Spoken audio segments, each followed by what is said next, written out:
Award-winning BallGame Blitz Sports Network from Worthy Road Studios. Over 1 million views in 2023. We're where you need to advertise. Subscribe to our YouTube channel and join over 4,700 subscribers watching local sports. The Jackson Rockabillys, Union University, South Gibson County, USJ, and TCA. Multi-camera broadcasts, slow motion instant replay, on-screen scoreboard and graphics, and professional announcers. Thanks to our sponsors who make it all possible. The BallGame Blitz Sports Network from Worthy Road Studios, the premier sports broadcast network in West Tennessee. Live from Medina, Tennessee, Worthy Road Studios and the BallGame Blitz Sports Network proudly present USJ Bruins football. Tonight, a game that may well be decided in the trenches as the Bruins travel 10 miles north to take on South Gibson High. Hello again, everyone. I'm Steve Beverly, and it is so good to have you with us again. A victory for the Bruins tonight would complete the first half of the regular season undefeated at 5-0. However, the Hornets will provide a huge challenge.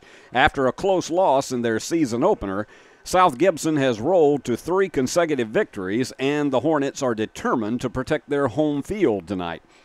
Let's break it down for you. First, USJ moved out to a 3-touchdown lead last week against Jackson Christian and played ball control in the second half to defeat the Eagles 26-13.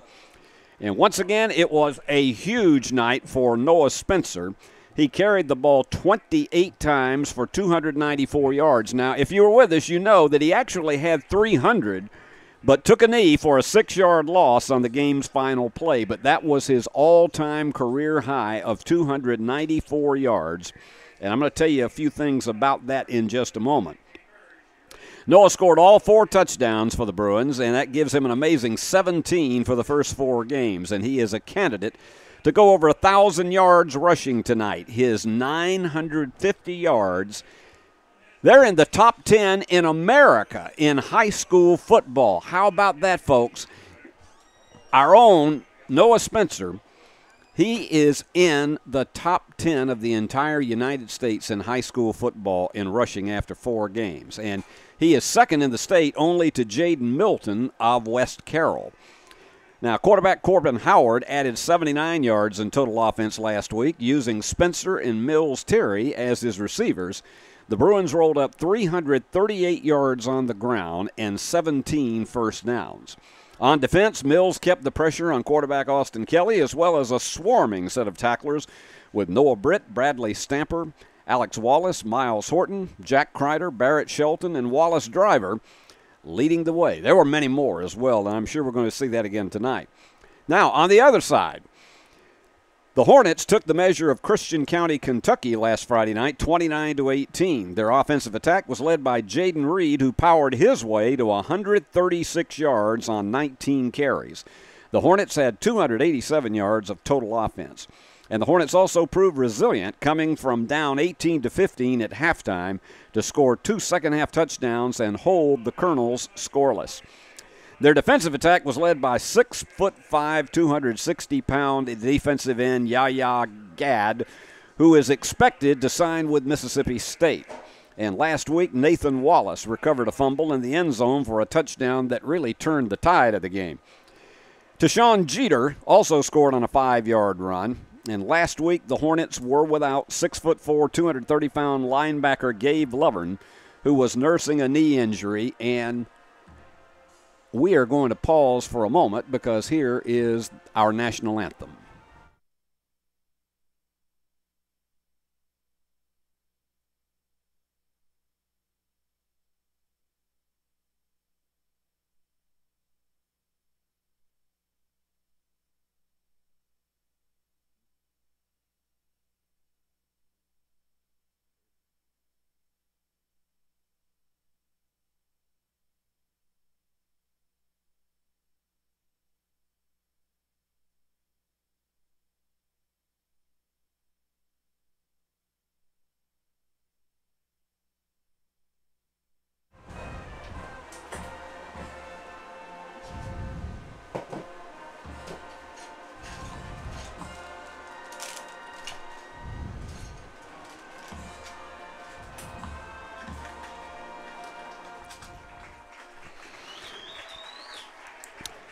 Now, picking up where we left off, last week the Hornets were without their big linebacker Gabe Lovern, and they're going to be without him again tonight. In fact, he possibly could be out for the season. Now, last night on our middle school telecast, my analyst Rich Nichols predicted that this will be a matchup that may well be settled in the trenches. And I tell you what, Rich was so accurate last night in the middle school game, I would not bet against him. USJ's offensive line has opened up a lot of holes for Noah Spencer, but the defensive line of South Gibson will definitely be keying on Noah tonight. So, last year, the victory went to the Hornets. Once again, it is USJ against South Gibson, another chapter in one of West Tennessee's newest football rivalries. We'll be back with the toss of the coin and the opening kickoff right after we visit with the people who make these telecasts possible, and those are our sponsors. Buy a car in your bikini.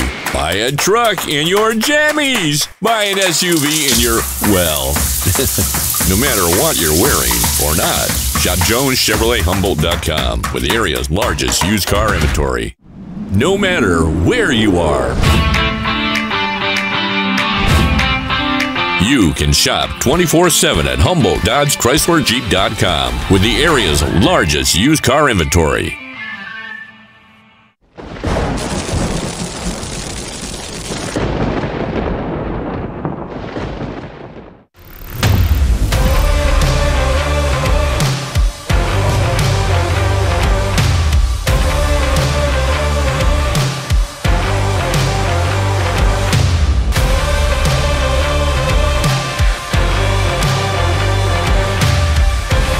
Dynamics Physical Therapy, your elite provider in sports medicine and performance.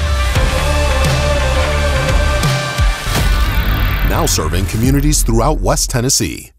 Hey Jackson, Chuck Hutton, Tennessee's trusted name in automotive excellence, is proud to announce the grand opening of Chuck Hutton Nissan, now open at the I-40 and 45 bypass right in the heart of Jackson. Come see why Chuck Hutton has been the go-to destination for car buyers in Memphis for over 100 years. Now we're bringing that same dedication and experience to Jackson. Come experience the Chuck Hutton difference for yourself. Chuck Hutton Nissan will have you saying, I'm going to Jackson.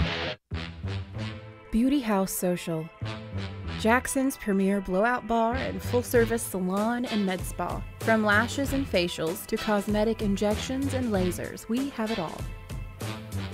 Let's be social. Downtown is thriving and the Blacksmith Restaurant is leading the pack. From the rustic dining room to the unmatched patio, eating local with family is what we're about. Live local, eat local, relax local. Buy a car in your bikini. Buy a truck in your jammies. Buy an SUV in your, well, no matter what you're wearing or not. Shop JonesChevroletHumboldt.com with the area's largest used car inventory. We would like to thank the following sponsors for supporting this broadcast. Jeremy Little, Shelter Insurance, 189 West University Parkway, Suite A, Jackson. Snyder Equipment, 1311 Lower Brownsville Road, Exit 74 on I-40. Do you want your smile to say it all? At Elite Dental Care, we'll make you and your family feel comfortable and secure with a variety of services and state-of-the-art care. We offer sedation dentistry that will make your time in the dental chair comfortable and relaxed.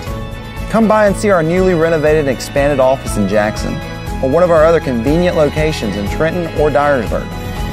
Trust your smile with elite dental care, and let your smile say it all. Hi, I'm Cody Fitz with Fitscapes. Our business's focus is on building your dream yard at your dream home. When designing our backyards, we always like to start with our pool and patio areas first, then we complement that with the landscaping, and we finish with the lawn for all of the outdoor entertaining needs. After installation is complete, we provide annual maintenance for all of your lawn care and landscaping needs. Fitscapes, let's build something beautiful. Are you looking to build a career? Build a career with West Tennessee's own H&M Company. H&M is a leading coast-to-coast industrial design and construction firm for Fortune 500 companies. Founded in Milan in 1957 and headquartered in Jackson, H&M is actively hiring in all areas of construction and engineering. Visit us at hmcompany.com to start building your career today. No matter where you are,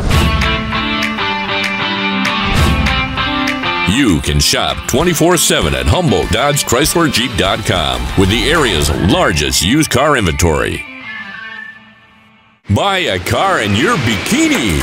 Buy a truck in your jammies. Buy an SUV in your, well, no matter what you're wearing or not, shop JonesChevroletHumboldt.com with the area's largest used car inventory.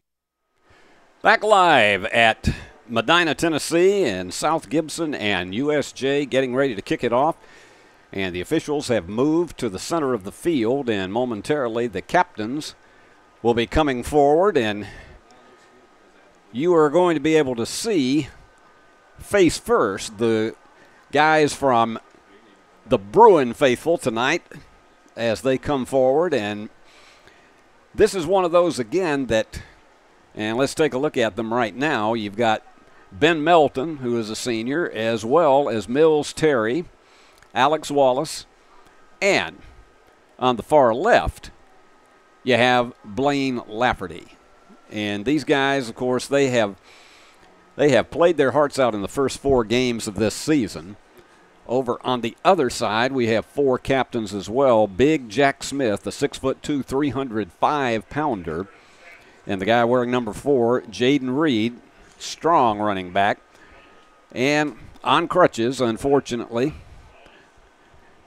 is Gabe Lovern, who is out for the season with that knee injury, but he's still going to be a part of this team and going out to midfield. And Nathan Wallace, the senior tight end and linebacker. And so those are the captains for South Gibson. So momentarily they will face each other in the center of the field. South Gibson taking the game last year at USJ. This is a much more explosive and eruptive USJ team. But this South Gibson team, as we mentioned, they are resilient, and particularly the way they came from behind last week against Christian County, Kentucky. And we'll get ready for the toss of the coin. Glad to have all of you aboard. I want to say hello to all of the moms, dads, grandmas, grandpas, all of the brothers and sisters, aunts, uncles, cousins, and good friends of all of these players. We are so glad to have you on board if you couldn't make it here in person tonight. And just sit back and enjoy the action. And this promises to be another solid performance by both of these teams. USJ had arguably its toughest bout of the season last week, but hanging on to win it 26-13 over Jackson Christian. We've got a nice close-up of the coin, and he's giving it a high toss. And so he is tapping South Gibson, and let's see if they choose to receive or if they are going to take the option in the third quarter. So they'll line them up.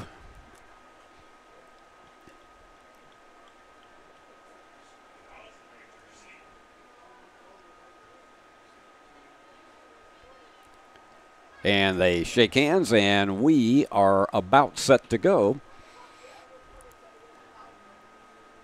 Bruins had 2 extremely strong performances in their opening 2, actually the first 3, against Peabody, Union City, and Trinity Christian Academy. And last week they really did more to milk the clock in the second half after they scored the touchdown that put them ahead 26-6. They largely just milked the clock for the rest of the way. And you see the band and a lot of the students for the Hornets. They are waiting on the players to come out of the gigantic Hornet helmet. And here they come.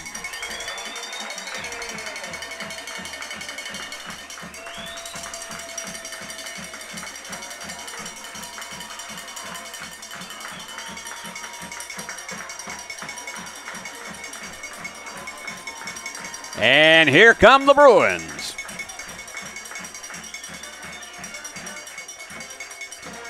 Bruins have stayed relatively healthy all season long, and that is the big key to making a deep run in the playoffs, having depth and also being able to keep your team largely injury-free. But you'll be hearing us call a lot of names, particularly on the defensive side of the ball. As we mentioned, Yaya Gadd is their top defensive player. He's a 260-pounder and has had several college offers. And Parker Smith, Jack Smith, of course, Jack goes 305 pounds. So there are going to be some big body types that the Bruins will be taking on to begin this one. Bruins will kick it off. And so they will receive as we start the second half. But Cooper Sykes getting ready, and the one thing that we mentioned is that special teams have been a vulnerability for USJ, and they have switched more to a squib kick than taking a chance of kicking off deep because they were burned for 2 long touchdown returns against Union City. So Sykes ready, kicking off from the 40, and we are underway. He decides to kick it long anyway, and it's at the 25, and swarming under Cade Beaver back, and he only got about 1 yard on the return. Let's see where they're going to spot it. Looks like right at the 26. He took that one at the 25, and the Bruins were, it was a high kick, and it had a lot of hang time to it, so the Bruins were on top of that. And here comes the offensive unit for the first time tonight.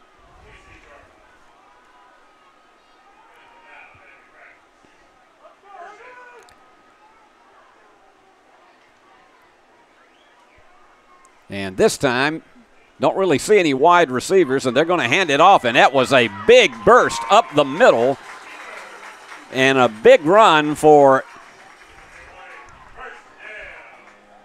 Yaya Gadd. Let's look at this on the replay once again. And you can see he had perfect blocking down the inside and made it all the way to the 40-yard line to pick up a 14, the first down of the game.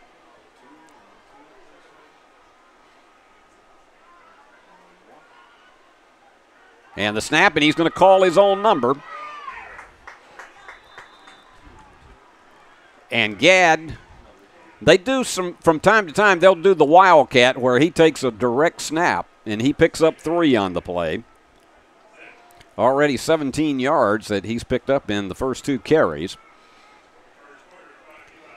And one of the keys that this South Gibson Hornet team wants to do is to score quickly here in the first quarter and force USJ in a game of catch me if you can.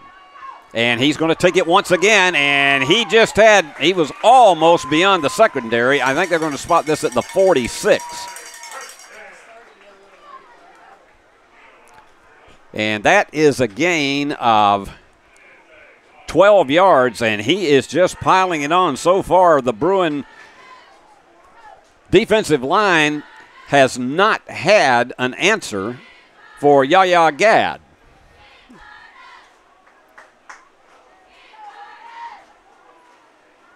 They're lining up in the shotgun. And it's Jaden Reed, and he's going to call his own number, and he got a big burst down to the 39. So a pickup of about 7. And let's look at this one again. You see how he accelerated the minute that he saw that there was an opening over right tackle, and they put it on the 40. So it's a gain of 6, 2nd and 4. And we're going to see the same thing again, and he may go. Look at how he is at. That looked like Bob Hayes years ago for the Dallas Cowboys. My goodness. Watch this and just look at his acceleration here on the Chuck Hutton replay. And from the 40, the blocking was outstanding.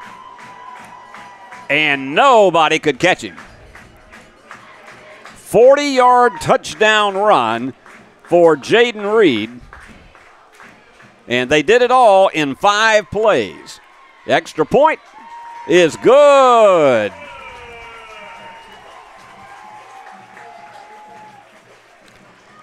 So, 2.5 minutes gone here in the first quarter. The Hornets strike first. We'll be back in a moment. Turn to the experts. Since 1955, Garrett Plumbing and Heating has been the leader in plumbing, heating, and air conditioning service and installation for West Tennessee. A proud supporter of USJ Bruin Athletics, we are your local Carrier Factory authorized dealer. Call Garrett Plumbing and Heating, 668-3339, for all of your plumbing, heating, and air needs.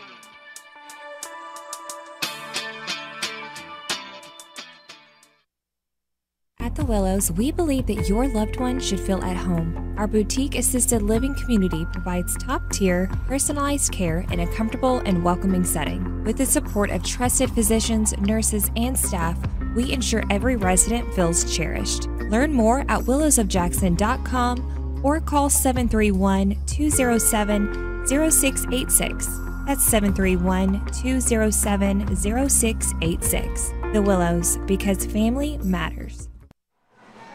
40-yard touchdown run, 5-play, 74-yard drive for the Hornets. And that one is going to go out of bounds, and you see the flag, so they will bring it back up to the 35.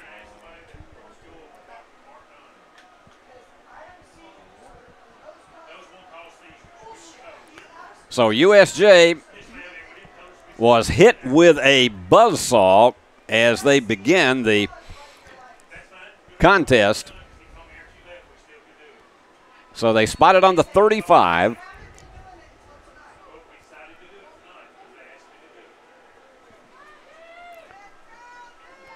Corbin Howard back to call the signals. He's got 3 wide receivers all to the right.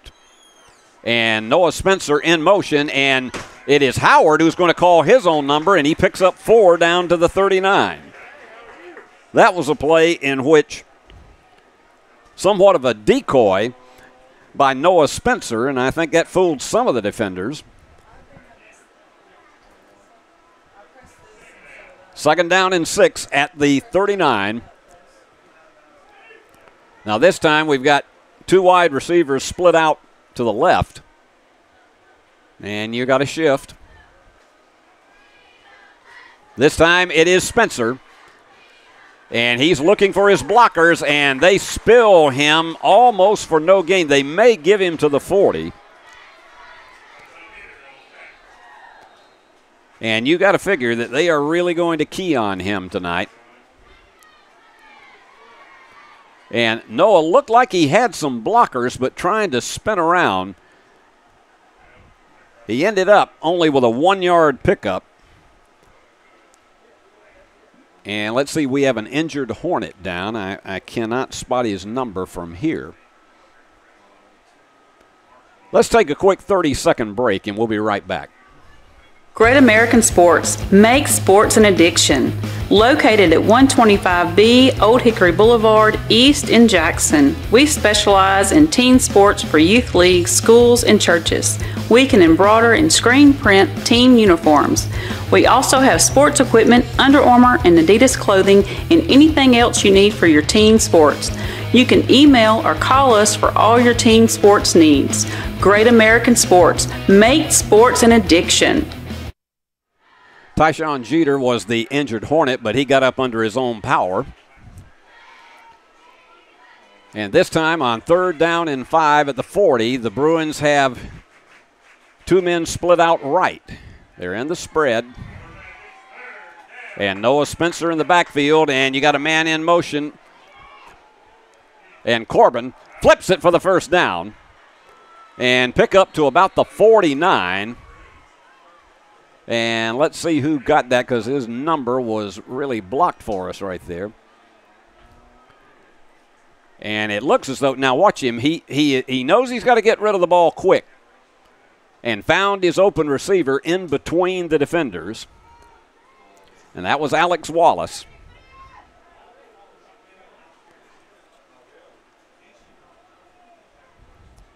First down of the game for the Bruins.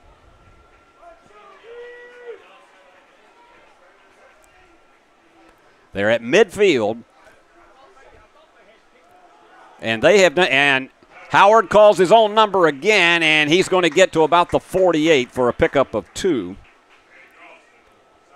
And you can imagine, because of what they figured that other teams have been looking at now, with Noah Spencer running up the 950-yard total in the first 4 games, they're going to be keying on him. And so you may see Corbin call his own number a little bit more often as somewhat of an alternative.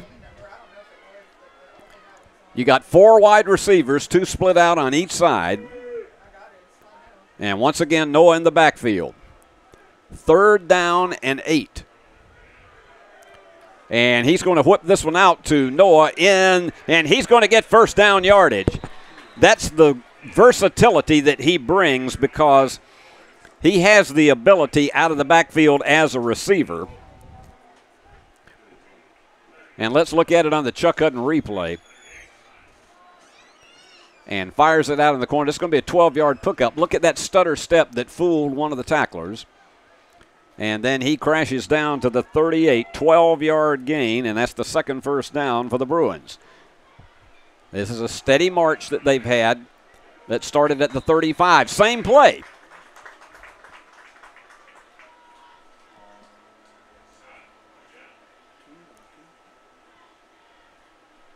So they're going to whip it back in. That was a pickup of 1 yard on the play.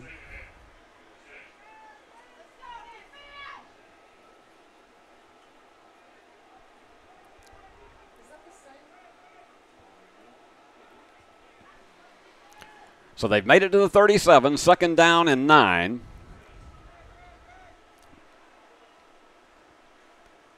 Bruins taking a little bit more time between plays, because Corbin Howard wants to make sure that everybody's on the same page, and they are sending Noah out as a receiver once again, and he's going to go long. And that one was intended for Mills Terry. He was well covered on that play. He had about 3 Hornets on top of him. And you can see Noah was going on a post pattern as well, but he was throwing it right into the coverage, and just no way that Mills could catch up to that one. It's a very big 3rd down play for the Bruins here to try to come up with an answer touchdown. And he swings it out to Noah, and he's going to have to dodge around his defender, and they stop him at the 34. So it is a pickup of 3, and that makes it 4th down. Now, it's going to be interesting to see if they make this 4-down territory. They've got to get to the 28, so it is 4th down and 6. And they are going to go for it.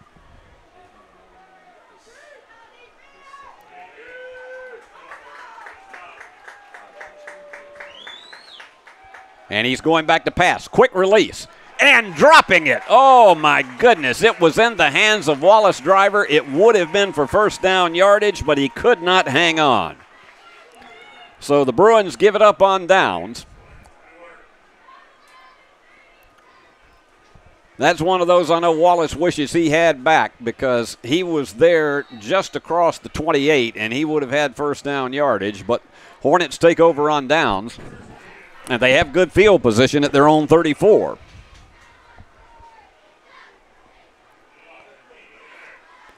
So Jaden Reed will call the signals, but once again, they have gone out of the Wildcat, and you may see a direct snap to one of the running backs.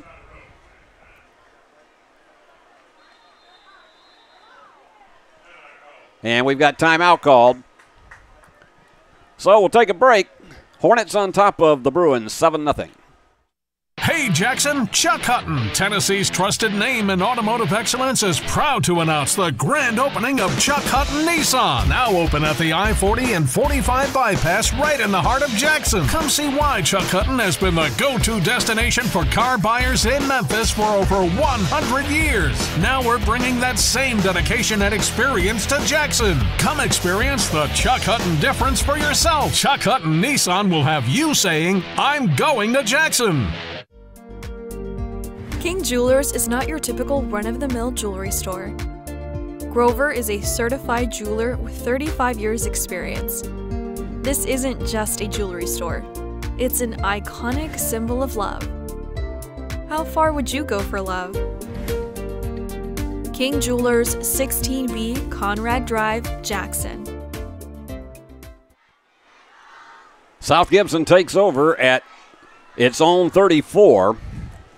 But they had an impeccable first drive, 5 plays that took them 74 yards for the touchdown, and it was a 40-yard run by quarterback Jaden Reed. And this time, the Bruins, they dig in defensively as Reed tries to call his own number once again. 2nd down and 10.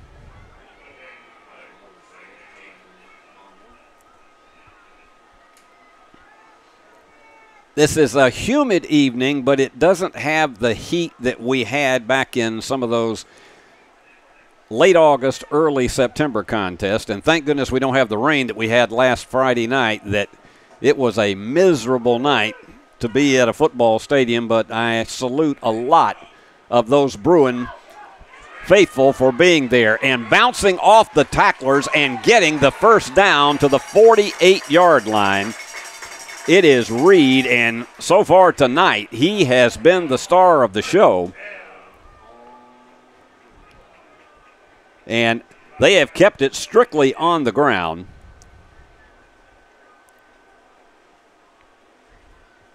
$14-yard pickup, 4th first down, and you can see he looked like he was nailed, and he just managed to dart away from the defenders. And they're lining up in what looks like a straight T. And the handoff this time, Tyshawn Jeter. And he makes his way down to the 45. And it is 2nd down and 3. That was Jeter's first carry of the evening. So this has been an all-ground attack so far. They've carried it 9 times, and they have already picked up 95 yards.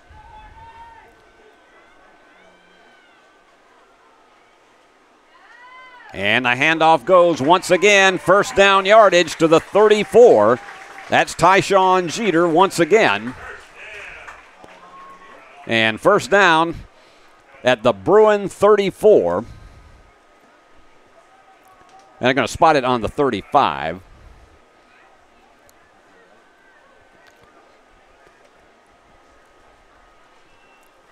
So the 5th first down of the evening, and they are moving. They have just had a relatively easy time of opening holes for these backs.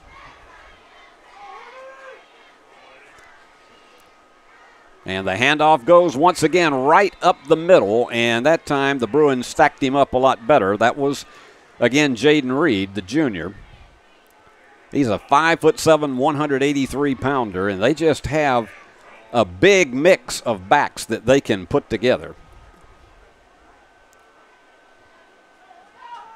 And he picks up about 4 on the play. 5 carries for 63 yards tonight. And it's going to be the same thing. It is Reed, and he picks up now to about the 30, so he is going to gain another 2.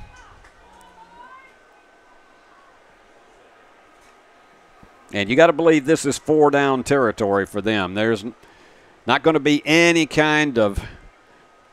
And they've got a very good kicker, but they're not going to take any chances on this. If they get even, if they don't make the first down and don't have but about maybe a yard, 2 yards away, that is going to, and fumble on the snap.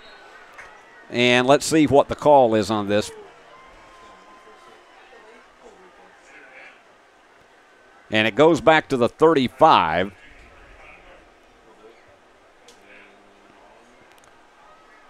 And you can see what happened right there. It was just some confusion on that snap, and Leighton Robertson, a loss of 5 on the play. So now this will be 4th down.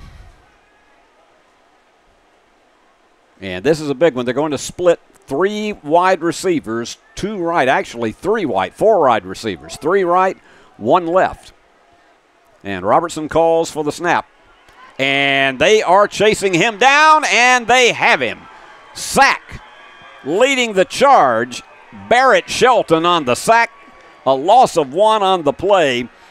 And the Bruins will take over on downs. And look at the pursuit that you see from that Bruin front line, and all over him, Barrett Shelton, and that's what you call a textbook type of tackle. It's like a bear hug, and you get him down on that. So the loss goes back to the 41.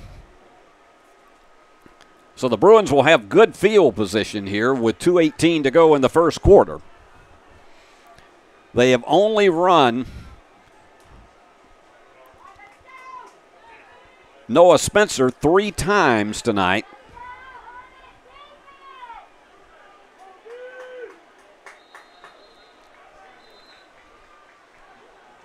And you got a flag on the play.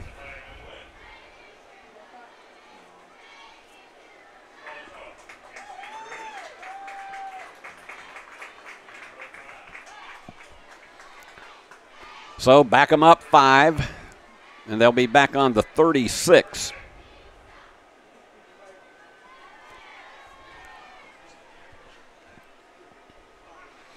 Noah has carried 3 times for 15 yards tonight. Corbin Howard has called his own name twice. And this time it's going to be Noah all the way, trying to get a jet sweep, and instead goes around left tackle and makes his way to the 40. So it'll be 2nd down, 4-yard pickup. Got almost back to the original line of scrimmage. And he did a little stutter step as he managed to dodge away from Yahya Gadd. He's the one who's really going to be consigned tonight with keying in on Noah. All right, you got 2 wide receivers this time. And they have a big offensive line.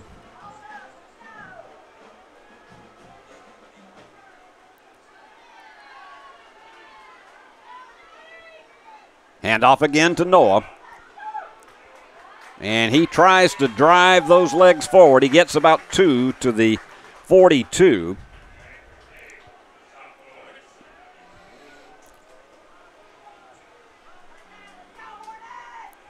And look at this once again. He's finding the sledding very, very rough against that defensive line, but he just churns those legs as hard as he possibly can. 3rd down and 8. And the Hornet fans are absolutely wanting a stop here. You got 5 wide receivers, an empty backfield this time. A little bit of a high snap. Passes over the middle, but it is going to be short of the first down. Noah takes it and gains about 5, but it is short of the first down.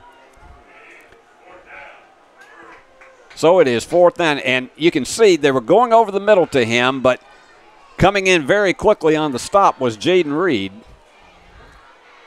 And so the Bruins are going to punt as time begins to run out in the first quarter. And let's see if they try to run it out before they actually kick. Nope, they're going to get it off right now.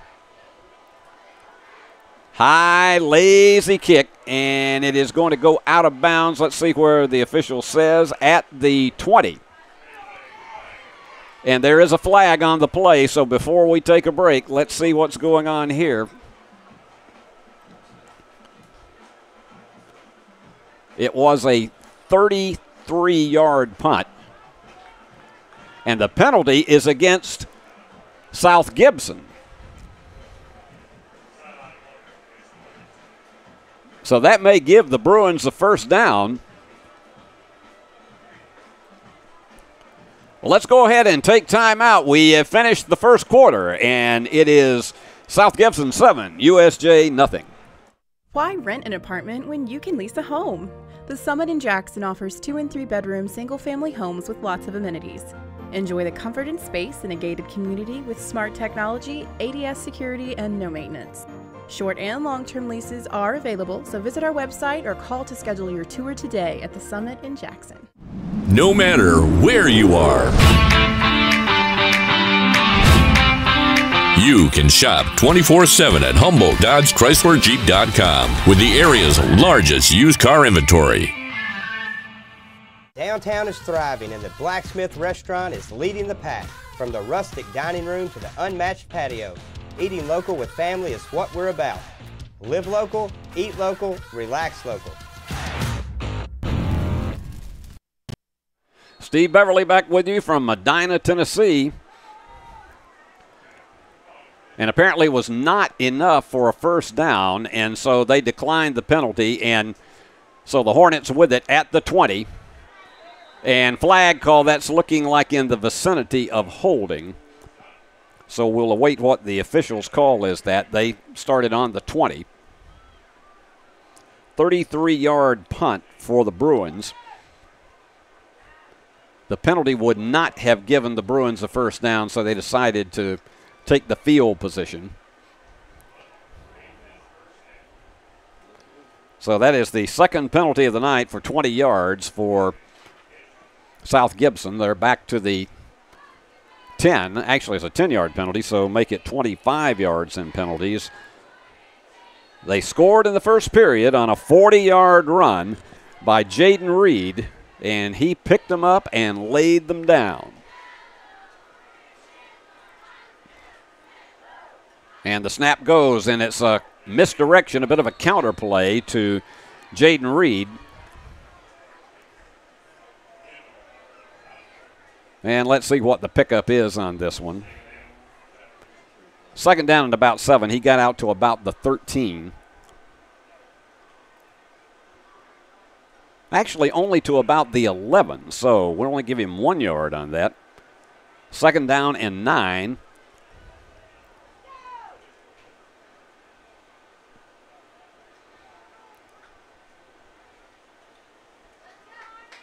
Actually, second down and 19. They have to get out to the 30, but they had that 10-yard penalty. And this is going to be a swing pass out in the flat, and he tried to dodge a few defenders, but the pass was completed. That's the first pass of the evening for South Gibson. And Reed, watch him as he tries to go out of the backfield, dodges 2 defenders, and makes his way out to the 17.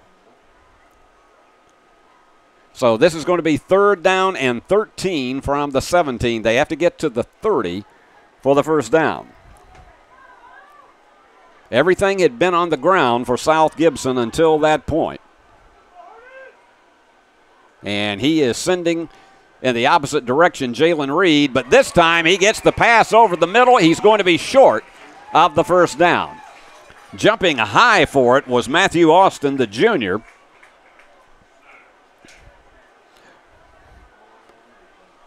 So he picks up 10 on the play, but it's going to be 4th and 3.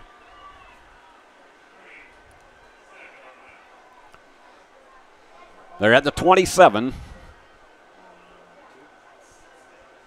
Now, again, this is one of those teams that they could fool you and decide, they have a few fake punts in their arsenal. But right now, they're going back into deep punt formation, standing at about the 12. And that one is a low rolling punt, but they get a tremendous spin on it. And they down it at the 38-yard line. So even though it wasn't one with a lot of hang time on it, they'll take it because that was trying to look at my totals right here, that was a 35-yard punt. So the Bruins will take it over at their own 37.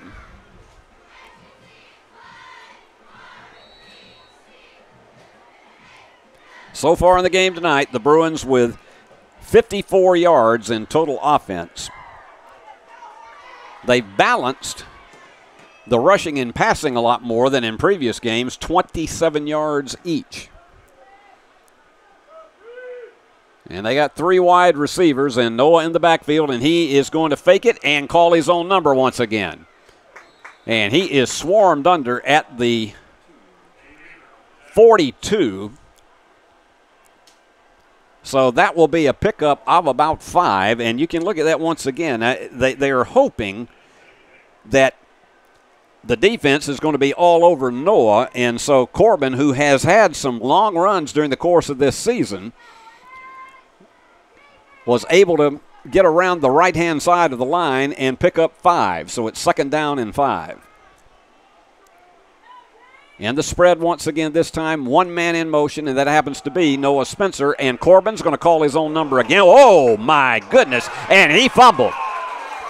He was clobbered. When you see it on the replay, it's hard to watch. And the fumble recovered by the Hornets.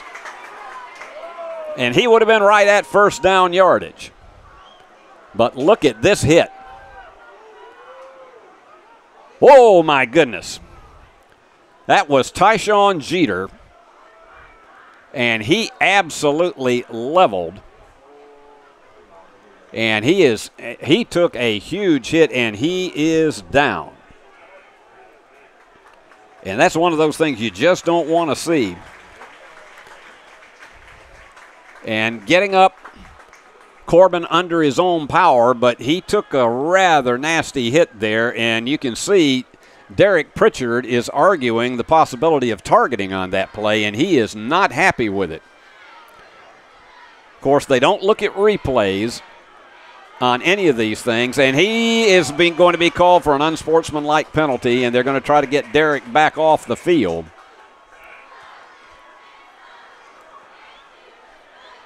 I can understand Derek's displeasure with that because it was one of those borderline plays. Let me ask, can we get that one? Can we run that one again? Okay, we'll run it. Hopefully we'll get a chance to see that later on, but he took a hard hit to the helmet.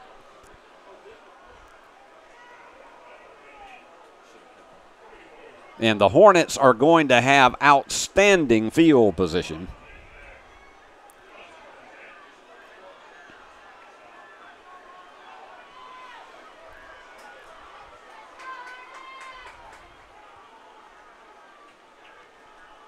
And the officials are still talking it over. The flag is still down at the 47, and that was the one that was thrown against Derek Pritchard.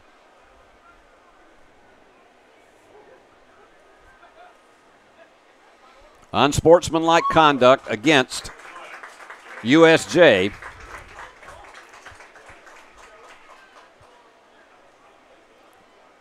So now let's see what they do. They're going to move this one probably to the 28-yard line. But you certainly can't blame Derek for sticking up for his players, because that was one of the most shall we say, exclamation point hits we've seen all season long.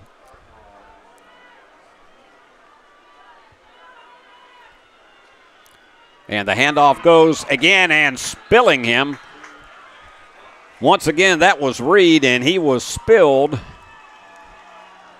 for either no gain or perhaps a 1-yard loss. We'll call it no gain. Reed has carried it 8 times for 66 yards this evening.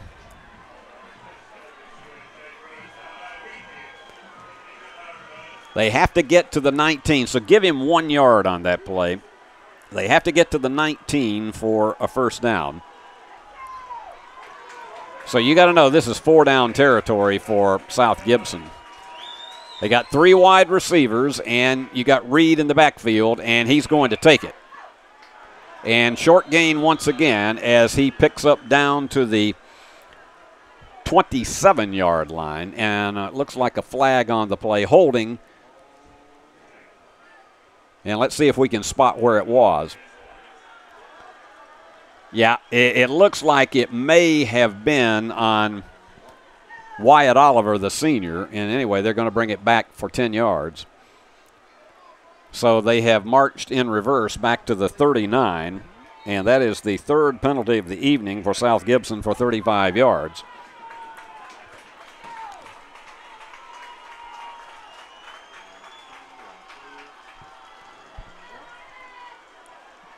And it's 2nd down and 19, and that one's going to be way too high.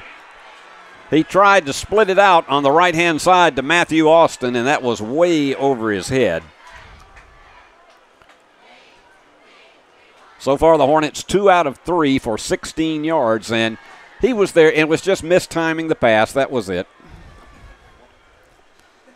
So now 3rd down and 19, and this is a huge play because they're still in an area that you figure might be 4-down territory.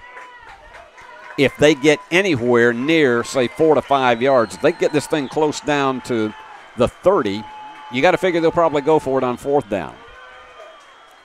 3 wide receivers and a man in motion, and he bends off one defender and then finally is brought down hard by Mills Terry.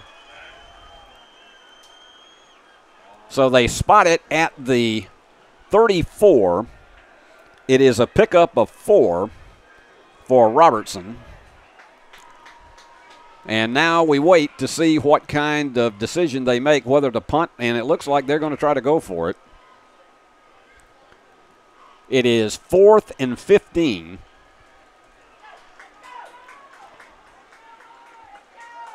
Not a doubt in my mind they were going for this. 4 wide receivers, and he gets rid of it quickly. Going for the long one, and it is over the head of Cade Beaver, and frankly, it would have been out of bounds anyway. So the Bruins, after that fumble, they held stiff defensively, and they will take over with 6.5 minutes remaining. The one thing that you can say about Leighton Robertson is that he tries to get rid of that ball as quickly as he possibly can. And he was covered quite well by Hudson rushing. But it was just too far beyond his range. So Bruins take over at their own 33. So far tonight, they have been held to 53 yards. Now, let me take that back. They have been held to 69 yards in total offense. Noah Spencer has been held to 26. All right, you see 2 receivers that are split out right here and a fake. And coming in and almost intercepted by Tyshawn Jeter. Caden Creech, the sophomore, is coming in now at quarterback because I just have a strong feeling that that big blow that was taken by Corbin Howard could keep him out of this game at least for the rest of this half, if not the entirety of it. 2nd down and 10.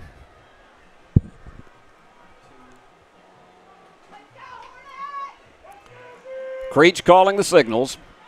He's had a chance to do some mop-up work in some of the runaway games that the Bruins have had. Noah in the backfield, man in motion. And he's going back to pass. And he completes it. And trying to get away from the defender, but it was an ankle tackle on Noah Spencer, but he picks up, and let's see, a high flag is thrown.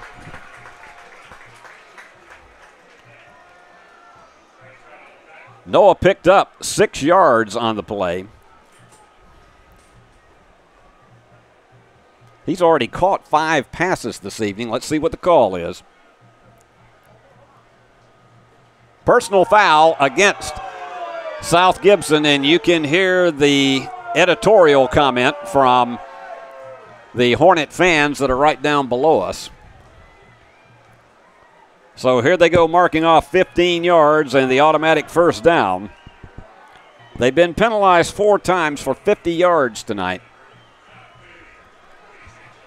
And you had a feeling where that official had tossed that flag that it was going to be some kind of a, and particularly the time of it, it was going to be some kind of a unsportsmanlike penalty, and that indeed was what it was. So they're at the 46. 3 first downs for the Bruins. Chance of defense coming up from the South Gibson fans. Creech calling the signals. Fakes it again to Spencer, and that one's too high. He was looking for Mills Terry, and again, you're talking about a young guy that is a sophomore and he gets a limited number of reps. Getting his timing down is going to be a challenge tonight.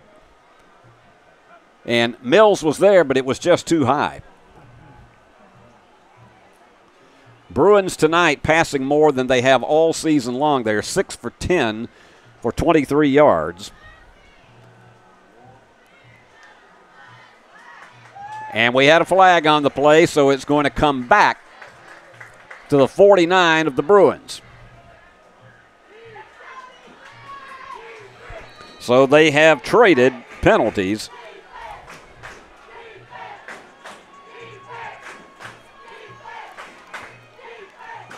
This time it is Noah, and he finally gets a spurt that will get him right to about the 45, if not the 44.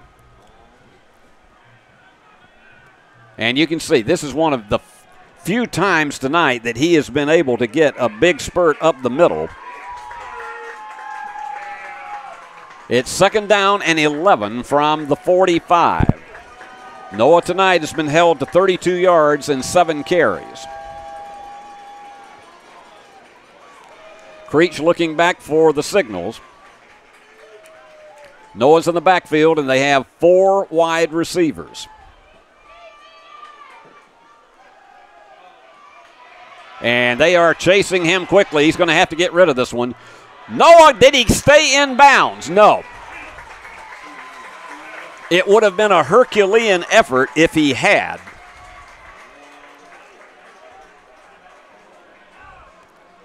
So they'll bring it back to the 46.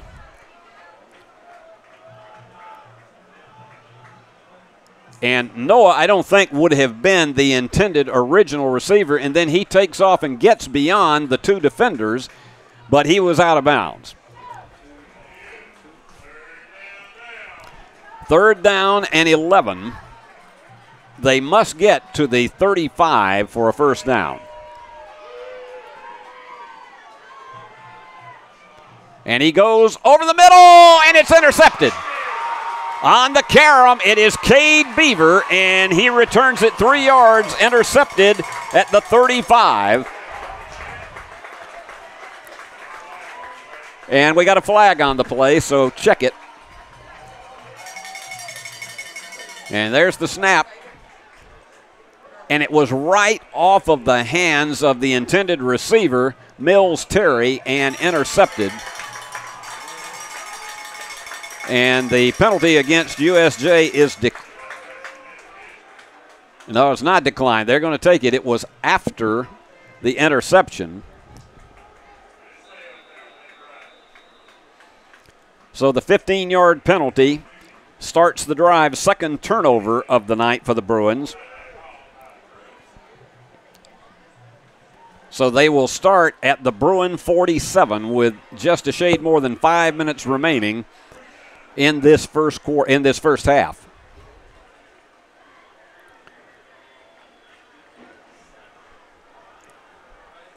And let's give you some totals right now. Noah Spencer tonight so far has not been able to break off any long runs. 7 carries, 32 yards. Corbin Howard before he was injured, and I mean, you just have to figure that he's in whatever kind of concussion protocol that you have in high school football. 4 for 16 yards.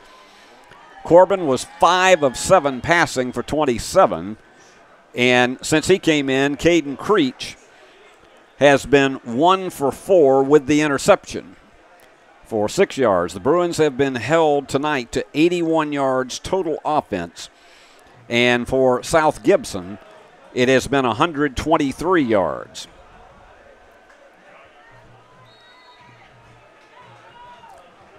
So they start at the 47 of the Bruins. And Robertson is going to take it himself. And he bangs around. That's actually Yahya Gadd. That's the Wildcat once again. We could not see his number from our vantage point, but Yahya took it in the Wildcat and picked up about 3. Depends on where they spot it. Yeah, they're going to look at right at the 45. So Yahya with 4 carries for 32 yards. And boy, they are going after that ball. They were trying to strip it away. Second down 7 for the Hornets. And they have clung to this 7-0 lead that they've had since the first 2.5 minutes of the game. And again in the Wildcat, Yahya takes it himself. And he has made it down to, and the spot is going to be at the 41. So this is going to be 3rd down and 3. He's got 36 yards himself. Reed with 67. They need to get it almost to the 33 for the first down. And he's going to take it again, and I believe he has it. He is right on the cusp of it. Yahya, a 6'5", 260-pounder, and is awfully difficult to bring down. And they're looking at it, but no signal for the first down, so apparently he is going to be about a foot short.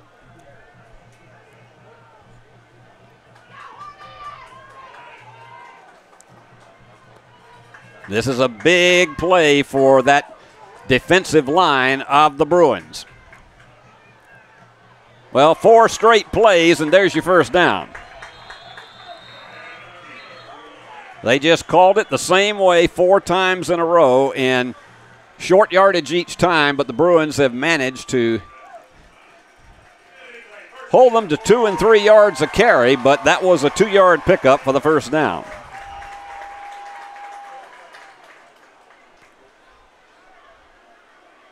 And he just kept churning those legs as he got inside to about the 31-yard line. Now looking back, he's at the 36.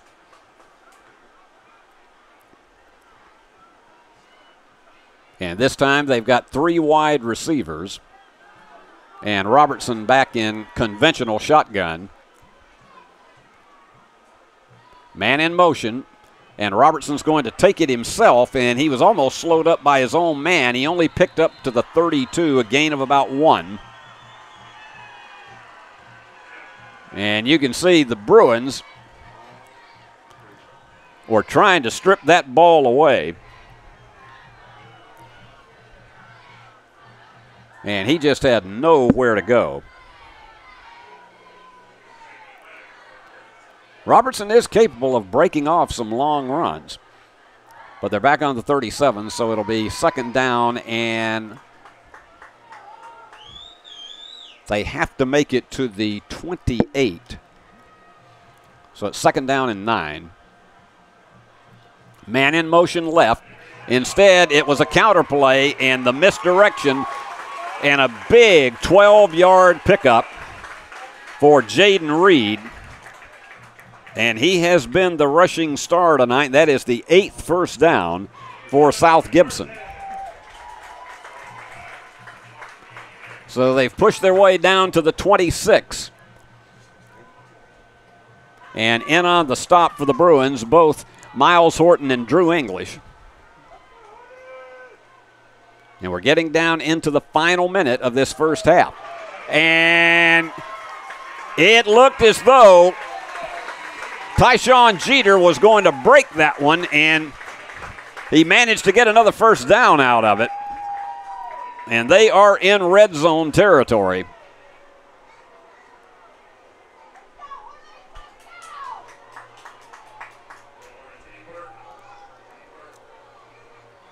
And he is down to the 10. So it's 1st and goal. And Reed is hemmed up right at the 10.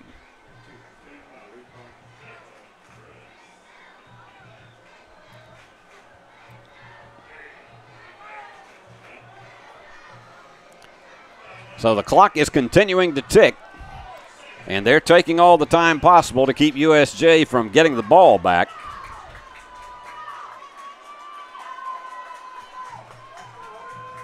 Man in motion left, and this time right up the middle again, it is Reed, and he gets it down to the 7.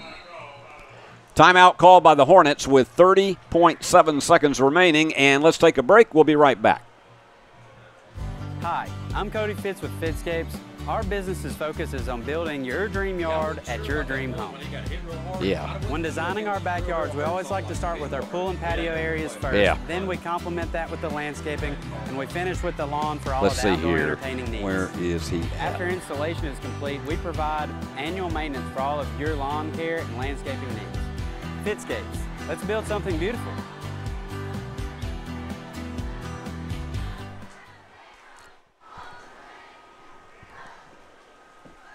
Well, it's going to be 3rd down, and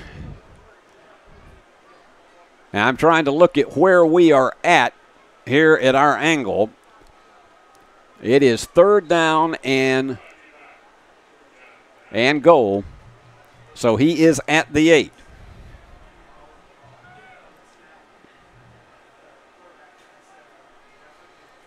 Don't be surprised to see a quarterback keeper right here or a quarterback draw. Or possibility of, because Robertson is back. He's got Cade Beaver in the backfield with him. And Yaya's back there too.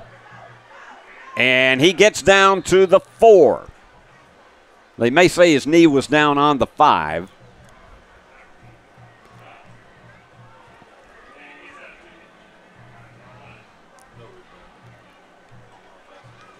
So we are at 4th and goal, and they may be going to line up to try a field goal. They have an excellent kicker on this Hornet squad in. Let's see what they choose to do. They've let the clock run down to 4.2 seconds. They're going to take it and talk it over. We'll be right back. For over 60 years, King Tire Company has been a trusted name in quality tires and auto care, proudly serving the Jackson community for decades from our Old Hickory Boulevard location.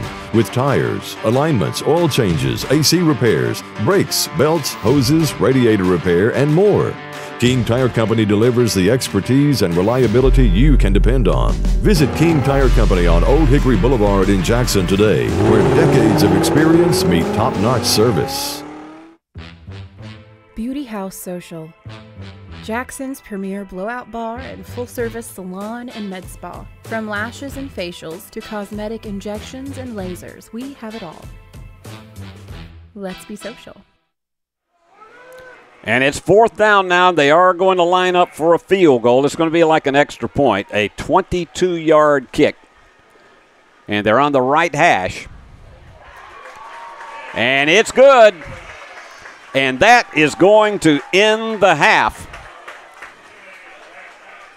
22-yard field goal makes it a 10-0 game. And it is a game that, while perhaps the yardage doesn't show it that way, the game has been controlled from the outset by South Gibson. The Bruins have not been able to get it deep.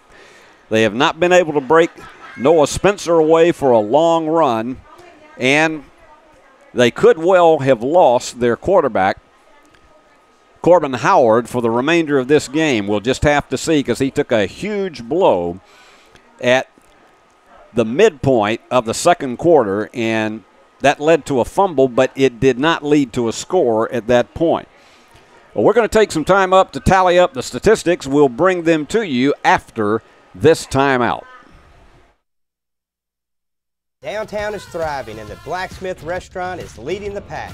From the rustic dining room to the unmatched patio, eating local with family is what we're about. Live local, eat local, relax local.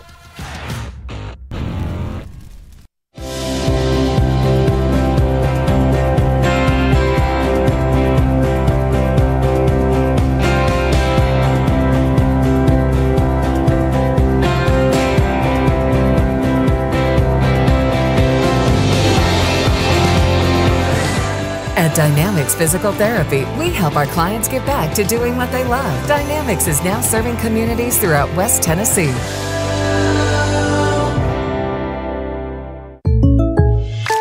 When you're shopping for insurance, you might say, "What? Huh?" I'm so over this. But what you really need to say is something that could actually help.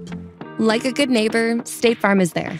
When you get a local State Farm agent, they can help make it easy and help you choose the coverage you need. Plus, they're available online, over the phone, or even in person. I'm so into this.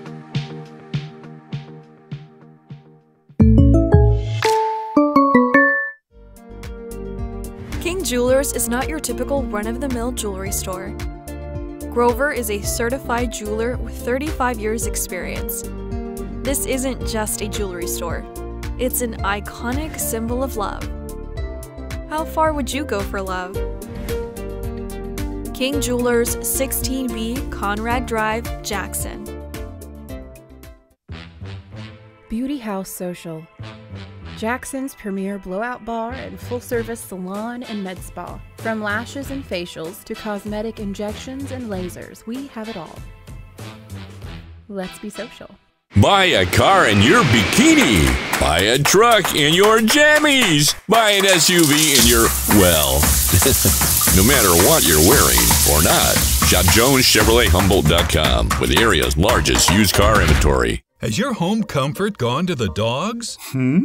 Beat the heat this summer with Jackson's most trusted team of technicians at McCoy's Heating and Air Conditioning. Our York certified and trained technicians can repair or replace your HVAC system, keeping everyone cool so you don't end up in the doghouse. Sit, relax, simply call or go to our website. It's wonderful to chill knowing you always have someone by your side. Your HVAC system's best friend, McCoy's Heating and Air. Perkins Restaurant and Bakery on Van Drive has been part of Jackson and Madison County for more than 25 years. We're more than a restaurant. We love our guests as family, and we enjoy getting to know you personally. Come anytime for our $5 breakfast deals. Buy 3 muffins and get 3 free from the bakery. Our Wednesday specials, or all-you-can-eat catfish Friday and Saturday nights. And don't forget, free pie Mondays. Perkins on Van Drive in Jackson.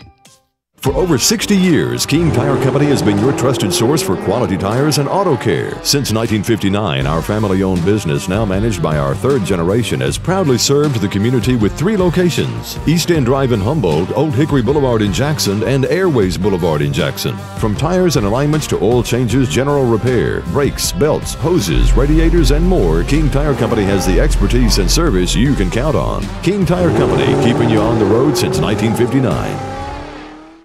Hi, I'm Cody Fitz with Fitscapes. Our business's focus is on building your dream yard at your dream home. When designing our backyards, we always like to start with our pool and patio areas first, then we complement that with the landscaping, and we finish with the lawn for all of the outdoor entertaining needs. After installation is complete, we provide annual maintenance for all of your lawn care and landscaping needs. Fitscapes, let's build something beautiful.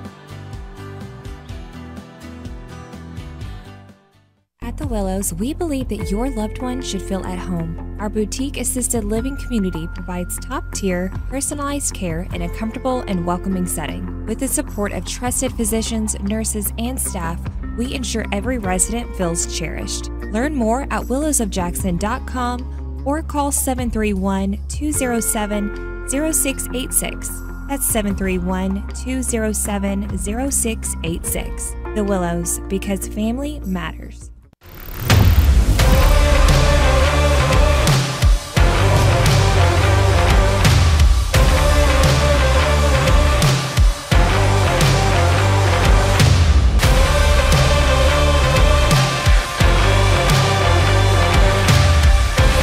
Dynamics Physical Therapy, your elite provider in sports medicine and performance.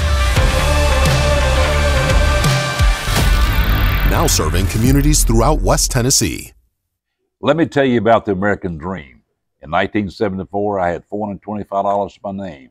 I bought 21 carpet remnants, rented an old lumber shed, and opened Deaton's Rug Barn on East College. I worked long hours with hope of taking care of my family. I'm so thankful to Jesus who changed my life. He gave me a dream. So in 1985, we opened Deaton's Carpet One on the 45 bypass with a commitment to customer satisfaction. My friends, don't give up on your dream, because your dream can come true. Hey Jackson, Chuck Hutton, Tennessee's trusted name in automotive excellence, is proud to announce the grand opening of Chuck Hutton Nissan, now open at the I-40 and 45 bypass right in the heart of Jackson. Come see why Chuck Hutton has been the go-to destination for car buyers in Memphis for over 100 years. Now we're bringing that same dedication and experience to Jackson. Come experience the Chuck Hutton difference for yourself. Chuck Hutton Nissan will have you saying, "I'm going to Jackson." We would like to thank the following sponsors for supporting this broadcast. Jeremy Little, Shelter Insurance, 189 West University Parkway, Suite A, Jackson. Snyder Equipment, 1311 Lower Brownsville Road, Exit 74 on I-40. Do you want your smile to say it all? At Elite Dental Care, we'll make you and your family feel comfortable and secure with a variety of services and state-of-the-art care. We offer sedation dentistry that will make your time in the dental chair comfortable and relaxed. Come by and see our newly renovated and expanded office in Jackson, or one of our other convenient locations in Trenton or Dyersburg. Trust your smile with Elite Dental Care, and let your smile say it all. Hello, I'm Chad P. Wilson with Foundation Bank, a family-owned community bank here in West Tennessee. Your checking account should be more than just a place to store your money. Our Foundation Benefits with High Interest checking account pays you interest, but also includes identity theft monitoring, cell phone protection, and roadside assistance. Start a financial conversation with us today by visiting our website, foundationbank.org, or call us on the number on your screen. In the meantime, God bless you. Terms and conditions apply. Foundation Bank is a member FDIC and an equal housing lender. Downtown is thriving and the Blacksmith Restaurant is leading the pack. From the rustic dining room to the unmatched patio, eating local with family is what we're about. Live local, eat local, relax local. King Jewelers is not your typical run-of-the-mill jewelry store. Grover is a certified jeweler with 35 years experience. This isn't just a jewelry store. It's an iconic symbol of love. How far would you go for love? King Jewelers, 16B Conrad Drive, Jackson. No matter where you are, you can shop 24/7 at HumboldtDodgeChryslerJeep.com with the area's largest used car inventory. Downtown is thriving and the Blacksmith Restaurant is leading the pack. From the rustic dining room to the unmatched patio, eating local with family is what we're about. Live local, eat local, relax local. Hi, I'm Cody Fitz with Fitscapes. Our business's focus is on building your dream yard at your dream home. When designing our backyards, we always like to start with our pool and patio areas first. Then we complement that with the landscaping, and we finish with the lawn for all of the outdoor entertaining needs. After installation is complete, we provide annual maintenance for all of your lawn care and landscaping needs. Fitscapes, let's build something beautiful. Great American Sports. Make sports an addiction. Located at 125B Old Hickory Boulevard, East in Jackson. We specialize in teen sports for youth leagues, schools, and churches. We can embroider and screen print team uniforms. We also have sports equipment, Under Armour and Adidas clothing, and anything else you need for your teen sports. You can email or call us for all your teen sports needs. Great American Sports. Make sports an addiction. For more than 60 years, King Tire Company has been your go-to source for quality tires and dependable auto care. Our Airways Boulevard location in Jackson has proudly served the community for decades, delivering the excellence you've come to rely on. Whether you need tires, oil changes, alignments, brakes, and more, King Tire Company has you covered. All tire sizes, ATV to light truck and beyond. Visit our Airways Boulevard location in Jackson today. King Tire Company, where long-standing tradition meets exceptional service. Downtown is thriving and the Blacksmith Restaurant is leading the pack. From the rustic dining room to the unmatched patio, eating local with family is what we're about. Live local, eat local, relax local. Buy a car in your bikini. Buy a truck in your jammies. Buy an SUV in your, well, no matter what you're wearing or not. Shop JonesChevroletHumboldt.com with the area's largest used car inventory. Hi, I'm Cody Fitz with Fitzscapes. Our business's focus is on building your dream yard at your dream home. When designing our backyards, we always like to start with our pool and patio areas first. Then we complement that with the landscaping, and we finish with the lawn for all of the outdoor entertaining needs. After installation is complete, we provide annual maintenance for all of your lawn care and landscaping needs. Fitzscapes, let's build something beautiful. Turn to the experts. Since 1955, Garrett Plumbing and Heating has been the leader in plumbing, heating, and air conditioning service and installation for West Tennessee. A proud supporter of USJ Bruin Athletics, we are your local Carrier Factory authorized dealer. Call Garrett Plumbing and Heating 668-3339 for all of your plumbing, heating, and air needs.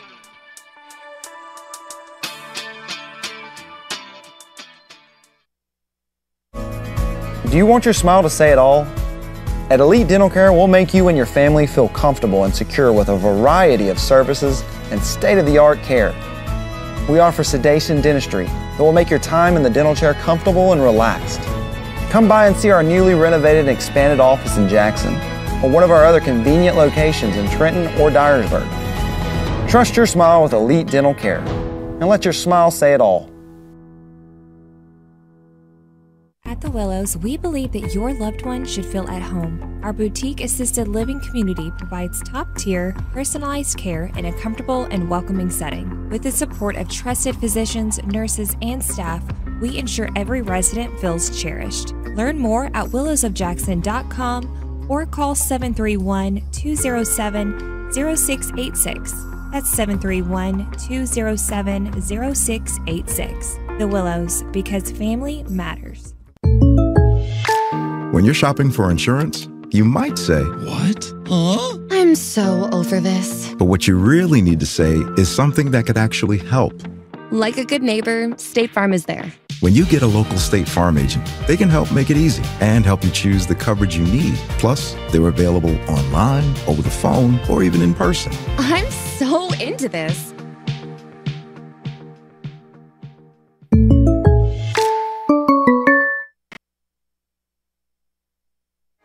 It's the King Jewelers halftime show as the Bruins find themselves on the short end of a 10-0 score. It's the first time this season that they have been shut out in the first half. Let's take a look at some of your key statistics here and show you why this is all happening. For the Bruins, they've been outgained in first downs 9-3. Passing, the Bruins have been doing a lot more passing than they have. They've tried for a balanced attack. So far, it has not created a great deal of yardage. They've been held to 81 total yards, 33 passing, 6 out of 11 with 1 interception. And for South Gibson, it looks more like what the Bruins total has been in recent weeks, 2 out of 4 for 16 yards. In rushing, the Bruins have pounded it out 11 times, but they've been held to 48 yards. And for Noah Spencer, it has been tough sledding tonight. He's carried 7 of those times and has been held to 32 yards. He is 18 yards away from 1,000 for the season. But I can tell you, he would trade any of that in order for the Bruins to come from behind and grab a victory here tonight. The rushing has just been tremendous. The offensive line play to open the holes for the South Gibson backs has been tremendous. 26 carries for 151 yards. Return yardage has been almost meaningless tonight. Each team has punted once. The Bruins 33 yards on their punt and 36 for the Hornets. Penalties, 40 yards for the Bruins. They've been penalized 3 times, 4 penalties for 50 yards for South Gibson. But let's take a look at some of the individual totals right here. And I think you're going to see how this all begins to stack up. Of course, what happened in the second period is that calling his own number, Corbin Howard took a nasty blow to the head, and he did not come back in for either Bruin series after that. Caden Creech, the sophomore, has been his replacement, and up to that point, it was 5 out of 7 for 27 yards for Corbin. Caden has had 1 out of 4 with the interception, and he has passed for 6 yards. And again, you bring a young guy in, and he gets a limited number of reps in practice, and so getting his timing down is going to be critical for this Bruin team. Corbin Howard called his own number 4 times for 16 yards in the game. Noah Spencer's been used as much as a pass receiver. 5 times he's caught passes for 25 yards and 10 yards for, I got to look back here, and it is a bit dark here in the in the quarters right here, but we will give you that in just a minute. But 10 yards for Wallace. And on the other side of the platform, let's take a look at this. Rushing tonight, the big star has been Jaden Reed. 12 carries, 96 yards. He's averaged 8 yards a carry. He's close to 100 already. Jeter, 2 carries for 18 yards. Yahya Gad, and he had 1 series in which he went 4 consecutive plays up the middle to gain a first down. He's had 8 carries for 41 yards. Robertson, the quarterback, he's had 5 carries for -4, and receiving, he's out of the 2 out of 4 that they have completed. Reed has caught 1 pass for 6 yards, and Austin 1 for 10 yards. So as you can tell, this is a situation the Bruins have not been in so far in the opening 4 games this season. They've not been down at halftime. They have been down in the first quarter. They've given up the first score of the game on multiple occasions, but they haven't been shut out at this stage of the game. And also the potential that for the remainder of the contest they could be missing their starting quarterback, and that all could factor into this. The Bruins will receive the kick when we start the second half, but it has been one of those situations in which they have not been able to get Noah Spencer out on a breakaway. They have done more fakes to Noah tonight, and then either Corbin Howard called his own number or they chose to pass. And 11 passes has been really more than what they have averaged for entire games this season. So we're going to see what all transpires. Let's take a 90-second break, and then we'll come back with the second half. Stay with us, everybody. Buy a car in your bikini. Buy a truck in your jammies. Buy an SUV in your, well, no matter what you're wearing or not. Shop JonesChevroletHumboldt.com with the area's largest used car inventory. No matter where you are, you can shop 24/7 at HumboldtDodgeChryslerJeep.com with the area's largest used car inventory. At Foundation Bank, we love working with small businesses, and we serve them uniquely through truly local decision-making and underwriting. But we're more than a lender for your small business. We're also a source of financial counsel. Hey, running a small business can be hard and complex, but we can help. Let us learn more about your small business by visiting our website. It's foundationbank.org, or call us at the number on the screen. In the meantime, God bless you. Foundation Bank is a member FDIC, equal housing lender. Hi, I'm Cody Fitz with Fitscapes. Our business's focus is on building your dream yard at your dream home. When designing our backyards, we always like to start with our pool and patio areas first. Then we complement that with the landscaping, and we finish with the lawn for all of the outdoor entertaining needs. After installation is complete, we provide annual maintenance for all of your lawn care and landscaping needs. Fitscapes, let's build something beautiful.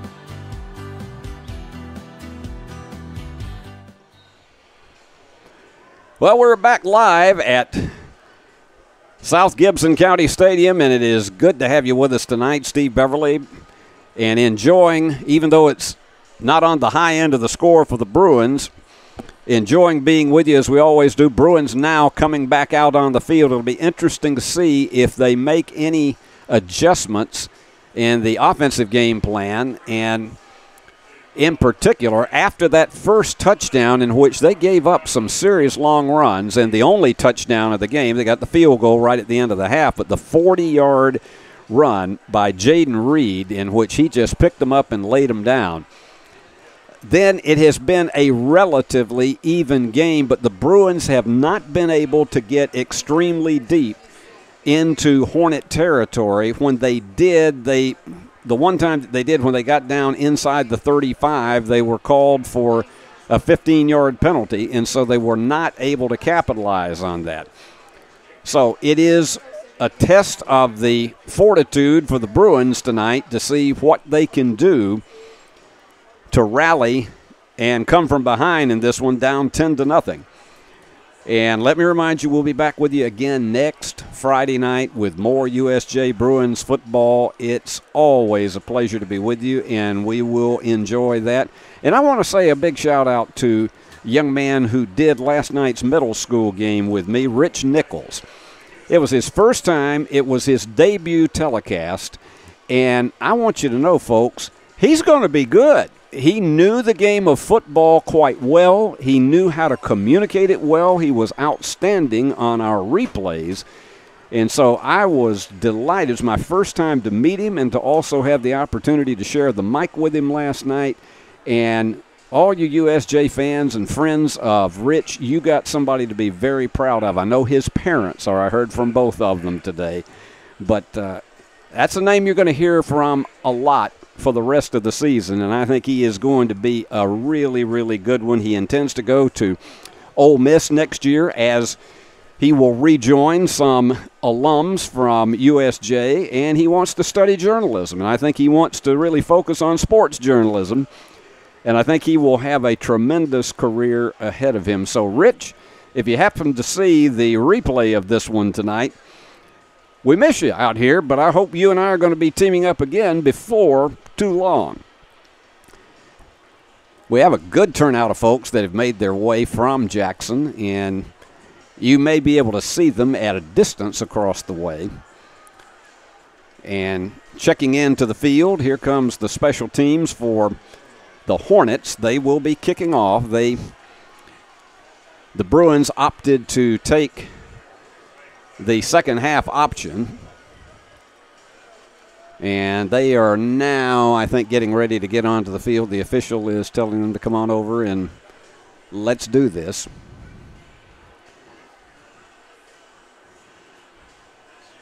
And you may remember in the first half that Derek Pritchard was quite agitated at the blow that Corbin Howard took, and you can't blame him for sticking up for his players. It got him a 15-yard penalty, but I think it was the principal in that situation, and he was not happy that some kind of penalty was not called, but the officials did not call targeting on the play. It was a borderline. And I think we're finally set to go. And we're ready to go with the second half kick. And let's see, he's going to take it as a fair catch at the 27. a lot of fans don't know that you are actually allowed to do that on a kickoff. And you always have been, but very, very few kickers have done it. So they're going to be at the 30, and we'll see if it is going to be Corbin Howard or Caden Creech, and it is Caden Creech coming back out at quarterback. I think that probably is an indicator that Corbin is done for the night, because that was a concussion-level hit that he took. And you could see as he was going off the field, he was shaking his head. This time they're going to go to the bread and butter, and it is Noah Spencer, and he powers his way for about 3 on the play, maybe 4. And they're going to move it up to the 34. So Noah, and you can see the yardage has been very difficult to come by tonight. He just has not been able to break into the secondary. Creech calls the signals, and this time there is nowhere to run. That was Jackson Pugh. And Pugh has delivered some good yardage this season, but he lost 1 on that play. So the Bruins are already staring a 3rd and 7 here in the opening 30 seconds of the second half. And this time looks like we're going to have 3 wide receivers left, 1 right, and Noah in the backfield. And Creech going back to pass, and he fires it, and it is a first down. And that was probably his most solid throw of the night, as he got it to Mills Terry for the first down. And they spot it on the 41, so it is, and here you go again. That was a strike that he got. Pickup of 7. It's only the 4th first down of the game for the Bruins, but nothing that would light a fire under them than to be able to get an opening drive down the field here in the second half and get a score. Creech is going to hand it off this time, and Noah breaks free and picked up about 7. And they're going to spot this at the 46. So it's going to be a pickup of about 5. Looked like he got to the 47, but they said his knee was down on the 46. So they have to get to the Hornet 49 for a first down. But so far they've mostly kept it on the ground. But there's the fake and the toss. And trying to churn his legs to get the first down. Mills Terry does everything he can. He did pick up 3. So they're 2 yards short. And the ball is at the 48.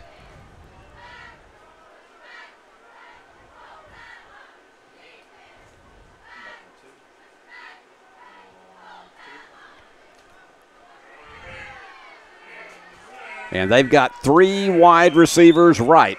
Noah in motion, and they flip it to him. And he's trying to find his blockers, and they stonewall him at about the 49. And I think the big question is, do the Bruins use this as 4-down territory? And in fact, they spot it at the 48 for no gain. And the Bruins are going to bring in the punting team. So they managed to get 1 first down and relatively near a second one, but the drive shut down. That defensive line has been solid all night long for the Hornets.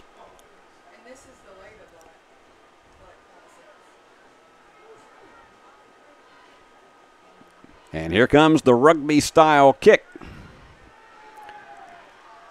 And that one is going to roll back to the 17-yard line. So a 35-yard punt gives the Hornets ball deep in their own territory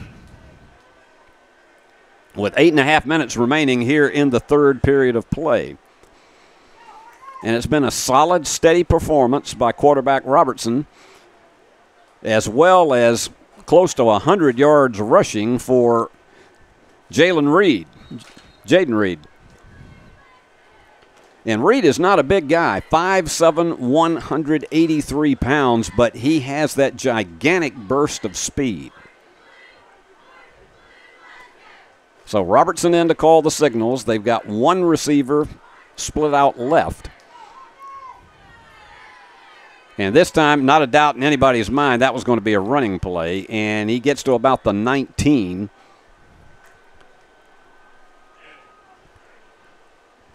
So a pickup of approximately 2 on the play. Let's give him 3. 2nd and 7. 99 yards tonight so far for Reed, so he's sure to go over the 100 mark very, very soon, and we've got an official timeout. And let's see what the reasoning is for this.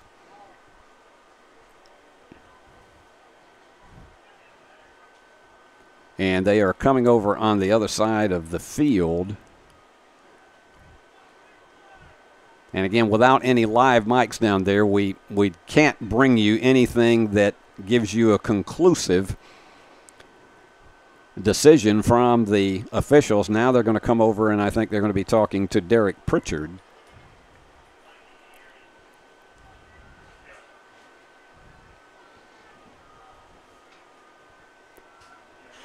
So nonetheless, here we go. They have to pick up to the 27 for a first down.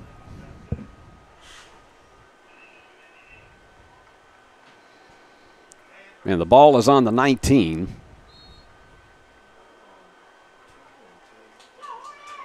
So now we're ready to crank it up once again. Good shot of the Bruin line as they are stacked up. Fakes the handoff. Robertson may be spilled for a sack, and that is the second sack of the night for Barrett Shelton. And he managed to get by his blocker and watch him go. You can see him just boring his way right up over the right-hand side of the line, and that is a loss back to the 9-yard line. So Robertson takes his second sack of the night, and it is 3rd and 15. Back at the 9. So they're going to need a reasonably big play here to come up with the first down. Noah Spencer is stalking him, and he may have him.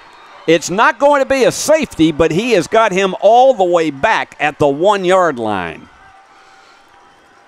So Noah Spencer just completely crashing through, and when you see the replay, you will see exactly what we're talking about. Look at him. Noah just breaks through the defenders, and he swarmed under him for the 8-yard loss. And so they are going to have to be punting out of deep in their end zone. And end to punt is Jackson Young, the freshman. So the Bruins should have excellent field position when this ball is exchanged. And there he goes. And Noah's not going to try to take that because it took a little wicked wobble, but the Bruins will have it at the 38-yard line after a 37-yard punt.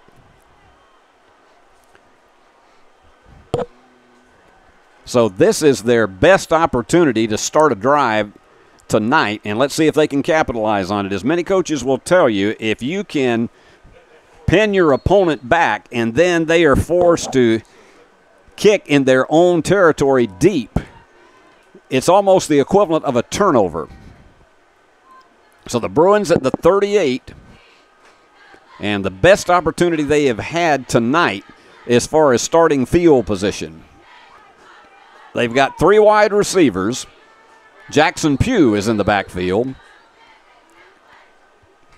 And Mills Terry was in motion for a moment.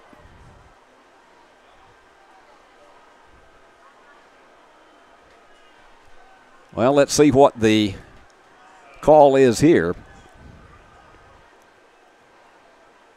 And you see Caden Creech going back to confer. Now we're back up over the ball.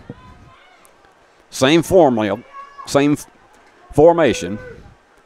And Mills is going to be a blocker this time, and that one was a little bit low and just a bit tough for the receiver to handle, and so it's going to be 2nd down and 10. And again, timing is everything when you got a brand new quarterback in there, and particularly if it is a freshman. And that one just simply was a little bit too low, and he had a difficult time grasping it. So it's 2nd down and 10 from the 38.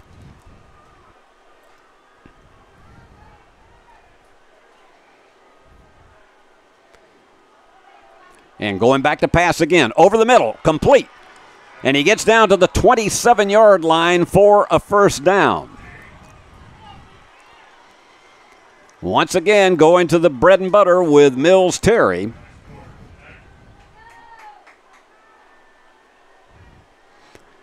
And Mills had split himself between the defenders, and there you have it.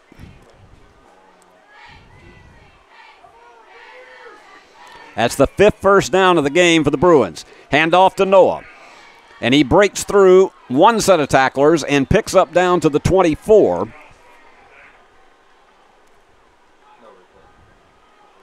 And the pickup is about, looks like the pickup is about 3. Well, looks like the pickup is about 4. 2nd down and 6.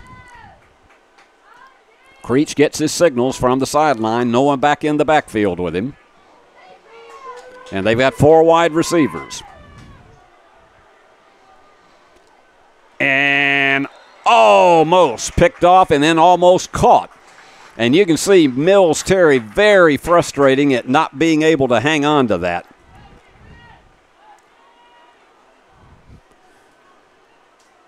So the Bruins will have 3rd down and 6. Creech has got a good arm, and he tried to thread the needle with the defender all over him. And it was good coverage on the part of Dre Scott, the freshman. So one of the bigger 3rd down plays of the game for the Bruins. Creech back to throw once again. He's rolling out. He is being chased. And he fires it almost into the hands of Matthew Austin. And that was just a mix-up in signals. And so the Bruins now are going to face 4th down. And this may be a bit out of the range for a field goal. But it's definitely 4-down territory for the Bruins, and that one was tipped first. Noah was open over on the left-hand side, but it appeared that Creech just didn't see him, so they're going to go for it. They're going to go for the field goal. And once again, Cooper Sykes to try to 40-yard field goal from the right hash. It is up. Good! 5:02 remaining in the 3rd period. A 40-yard field goal for Cooper Sykes. That's what a strong kicker will do for you. So, the Bruins finally on the board. It's a 10-3 game. We'll be back in a moment.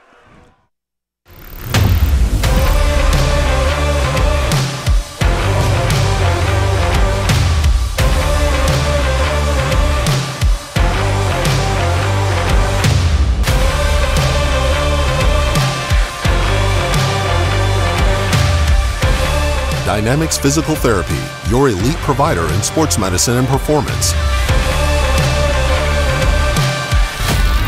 Now serving communities throughout West Tennessee. Beauty House Social. Jackson's premier blowout bar and full-service salon and med spa. From lashes and facials to cosmetic injections and lasers, we have it all. Let's be social. No matter where you are, you can shop 24/7 at HumboldtDodgeChryslerJeep.com with the area's largest used car inventory. The senior Cooper Sykes puts the Bruins on the board, trailing 10-3. And he's back in for the kickoff. And this one is a floater that is going to be taken at about the 20. And even though he bounded away from one tackler. That was a big one for Xander Koch. And so the Bruins have them snagged down at about the 33, and you can see how this goes. He picked it up on the 21, and he was facing 3 Bruins, managed to dodge away from one of them, but he was not going to get away from Xander.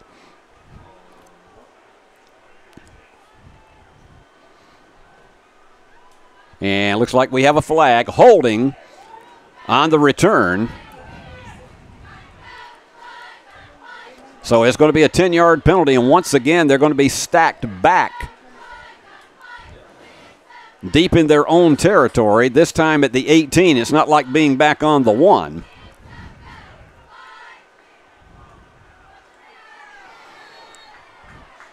And that is 60 yards in penalties tonight for the Hornets. But they have managed to hold on to this 10-3 lead. The only touchdown was scored in the first 2.5 minutes of the game. This looks like run all the way, and that was the Wildcat, unquestionably, as its direct snap went to Yaya Gad, and he got either 3 or 4 on the play.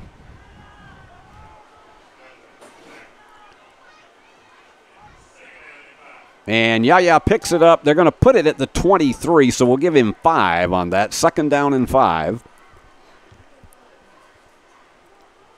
And this has turned out to be more of a grinded-out type of game than some people may have initially anticipated.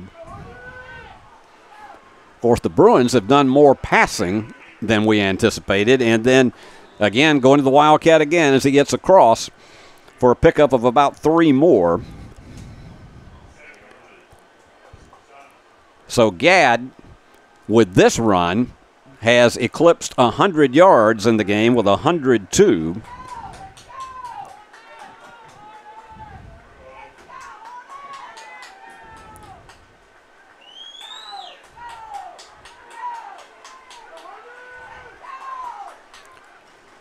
And they're going to go with the same play once again, and he's got the first down. Tell you, when you have got a big bull of a back like that, you just ride his coattails all you possibly can. And they have made effective use of the Wildcat tonight, and that's exactly what they did.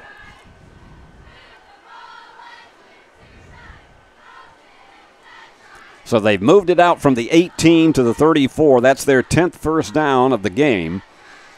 And they're just using ball control right now to try to grind out the yardage and chew up a lot of this clock in the third quarter. This time it is on the Wildcat. It is a direct snap to Reed. And Jalen picked up to about the 35. We'll see if they spot it there.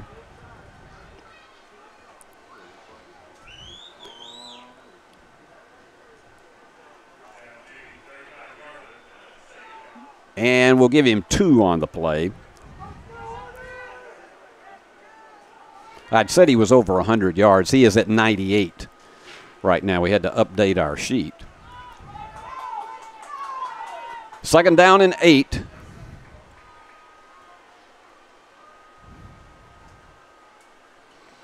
And same basic strategy, direct snap to Reed once again, and this time he's going to pick up about 3. Now he is over 100 yards for the game. 3rd down and approximately 7. Yeah. They have to make it to the 44 for a first down. So this is another big and challenging 3rd down play for the Bruin defense. And this looks like it's going to be another direct snap. And it is. And he takes it and goes right through the defenders and gets to the 45 for the first down.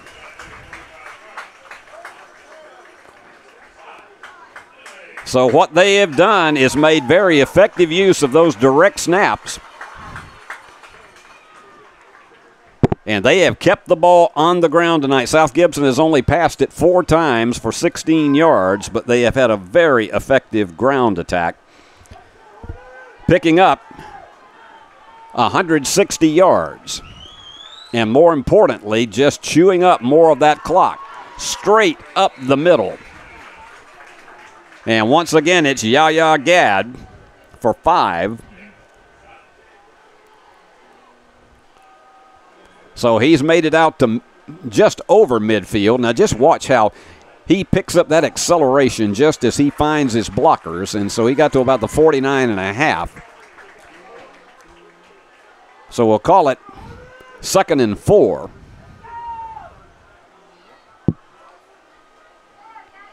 And going around the left-hand side and nowhere to go, although he is still pulling hard.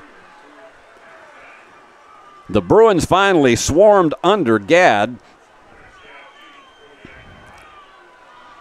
And they held him to a gain, and he's going to have to come out because he lost his helmet. So he gained about 1.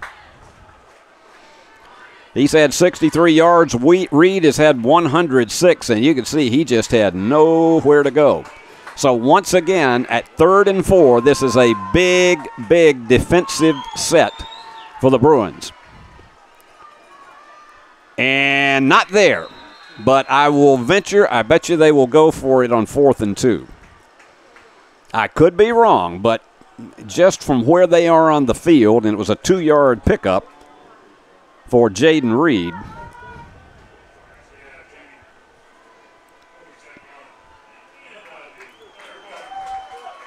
So he's at the 48, and they're going to call timeout and talk it over. So we will take a break as well. Enjoy this message from our good friends, our sponsors. We would like to thank the following sponsors for supporting this broadcast. Jeremy Little, Shelter Insurance, 189 West University Parkway, Suite A, Jackson. Snyder Equipment, 1311 Lower Brownsville Road, Exit 74 on I-40. For over 60 years, King Tire Company has been your go-to source for quality tires and auto care. Since 1959, we've been proudly serving the Humboldt community from our East End Drive location. Whether you need tires, oil changes, alignments, brakes, and more, King Tire Company has you covered. Tires from the name brands you trust, and in all sizes, from ATV to light truck and beyond. Stop by King Tire Company on East End Drive today, keeping Humboldt rolling since 1959. Buy a car in your bikini. Buy a truck in your jammies. Buy an SUV in your, well, no matter what you're wearing or not. Shop JonesChevroletHumboldt.com with the area's largest used car inventory. Well, it was last night that Rich Nichols said that this game may well be won in the trenches, and I think he was right on the money for that. As we get ready for the start of the 4th quarter, and it is 4th and 2, and it has been really a bullish game, and it has so far been the offensive line of South Gibson that has prevailed. And a fumble and flag on the play. Now let's see if they threw the flag before the play actually began. It's definitely a legal procedure, but the question is, they're going to trade off and punt this one. Yeah, it's going to be a 5-yard penalty. They apparently threw the flag before he fumbled it. Now watch it once again. And he bobbled that all over the place, and the Bruins were actually on top of it. But instead, it's a penalty, so now they're going to punt. And Jackson Young is in to do the kicking.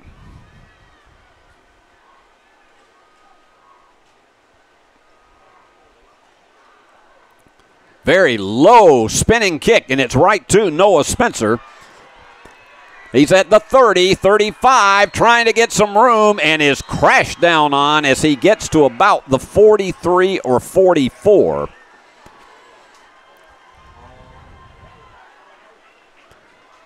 And they kicked it from the 48, and this one just did not get a lot of drive to it, and Noah patiently awaited it. It was a 24-yard punt. And watch him as he tries to dart along the sidelines. That's when he is sometimes at his most dangerous. They are going to spot it at the 40, so it was a 16-yard return for Noah Spencer. And here come the Bruins. Down 10-3. They have been shut out of the end zone tonight. Creech in at quarterback. And it's a low toss. And unfortunately, his knee was on the ground when he caught it.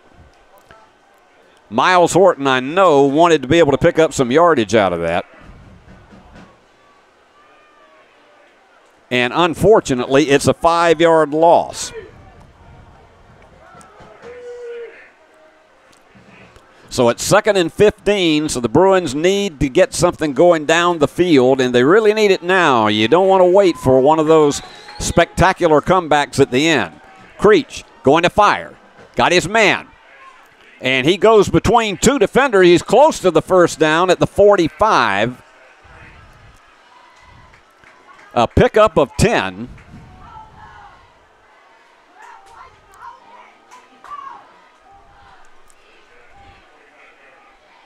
And he got to the 45.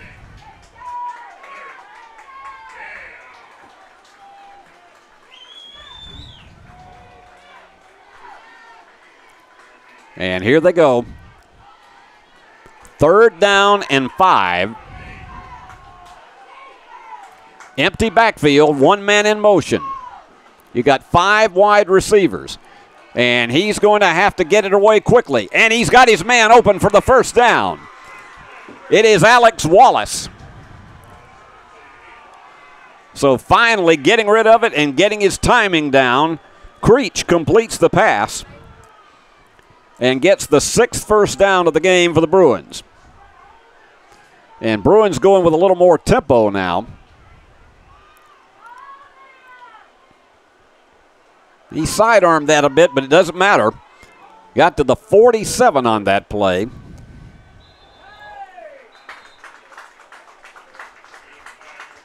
Flag, and that's going to be a procedure penalty against the Bruins. Well, that's the last thing you want to see after you get a big first down. So that'll send them back into their own territory at the 48.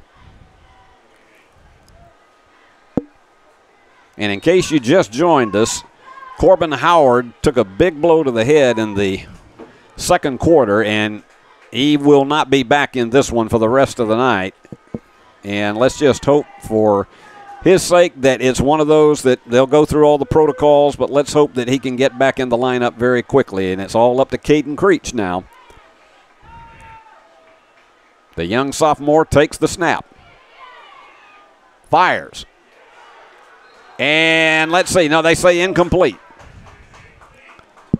It was intended for Mills Terry, excuse me.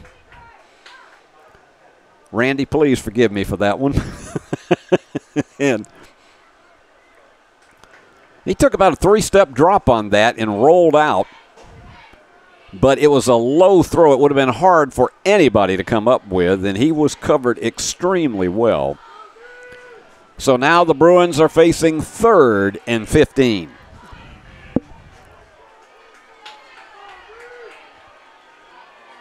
And it's a screen pass out to the right.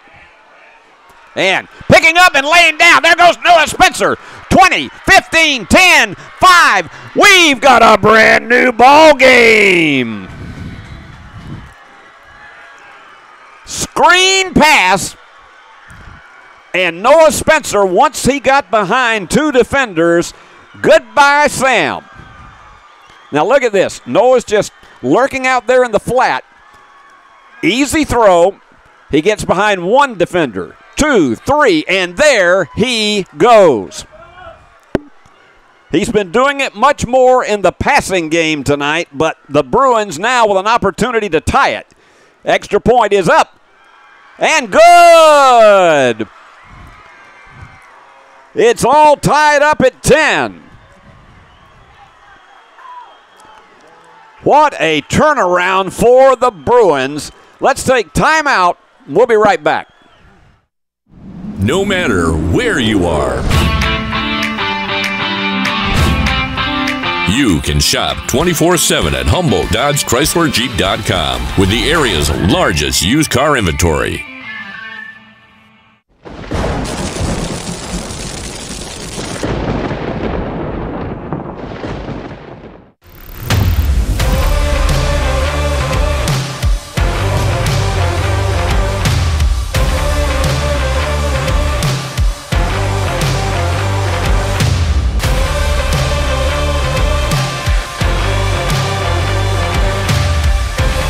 Dynamics Physical Therapy, your elite provider in sports medicine and performance.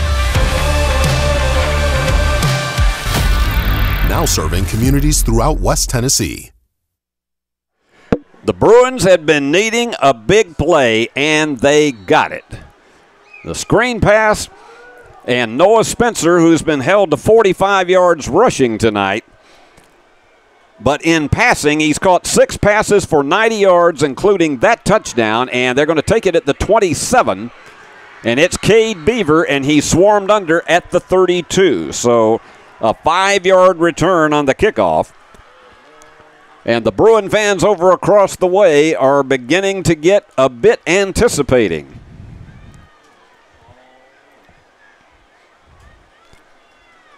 They have stayed away largely from the very deep kick.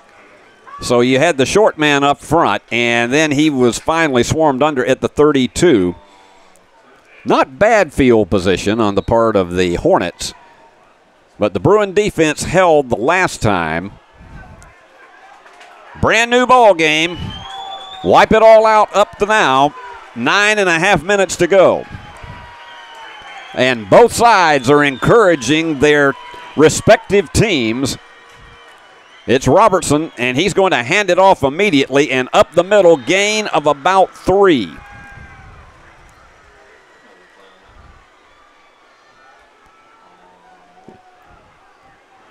Pick up to the 36.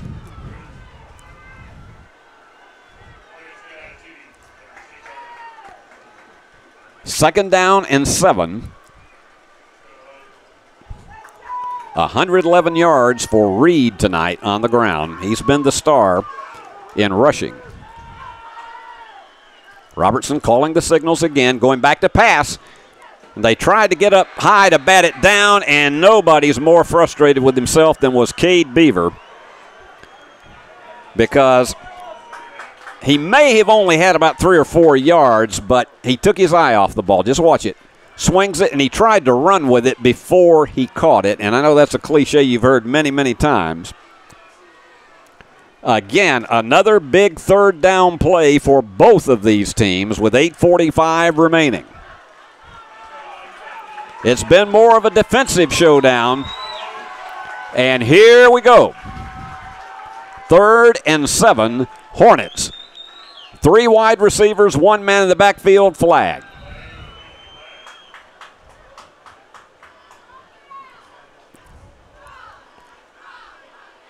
Let's wait on the signal. Offside Bruins. That one does not help if you're a Bruin fan. They jumped the gun, so now instead of 3rd and 7, it is 3rd and 2, and I don't have to tell you, that changes everything.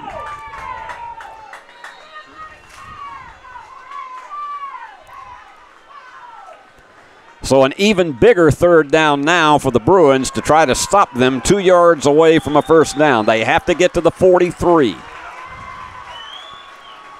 And calling his own number, and was no doubt in anyone's mind that that was going straight to Yahya Gad. And he picked up 4 on the play, depending on where the spot is. So that is the 12th first down for the Hornets.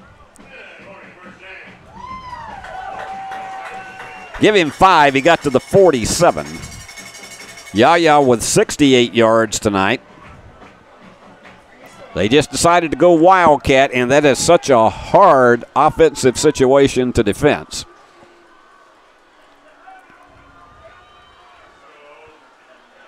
And they're going to spread 2 receivers out left. Now you got 2 men in motion. And the handoff, and he gets about 2 on the carry. And a flag afterward. Let's see what it is. And this, unfortunately, looks like it's going to be against the Bruins.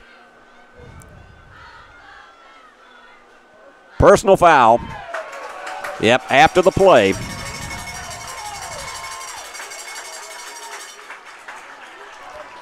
And penalties in a tight game like this absolutely are the kind that will kill you. A 15-yarder sending it down to the Bruin 38.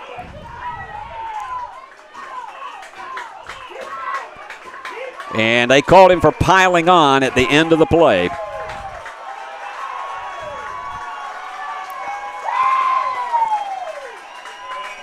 So, with the benefit of 2 penalties for 20 yards, they have moved the ball down to the 38. And the officials are now having a conference.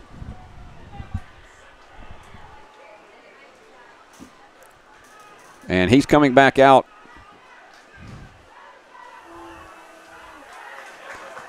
Now, is this going to be an additional 15?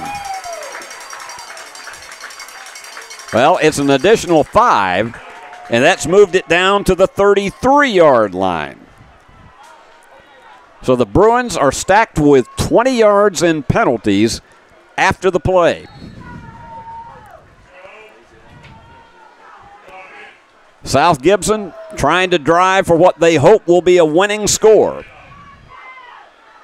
And Reed gets to about the 29. So a pickup of 4, and you know they have an excellent kicker.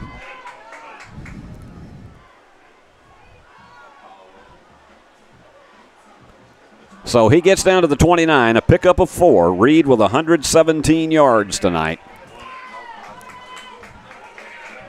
And he has chewed and groaned and grunted for every single one of them. He's had 1 breakaway, 19 carries for 117 yards.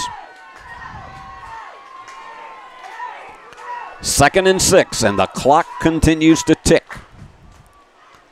Reed again. And he gets down to approximately the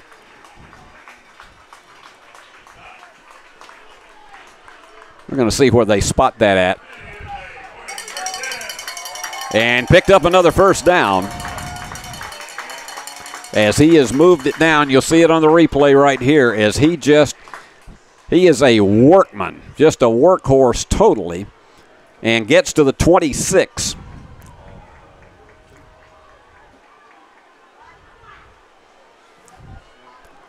So the Bruins defense is really being challenged with their backs to the wall. The ball at the 22, and that's a big rush going on. Alex Wallace was really trying to sniff that one out. And the ball goes to the 21. A pickup of 1.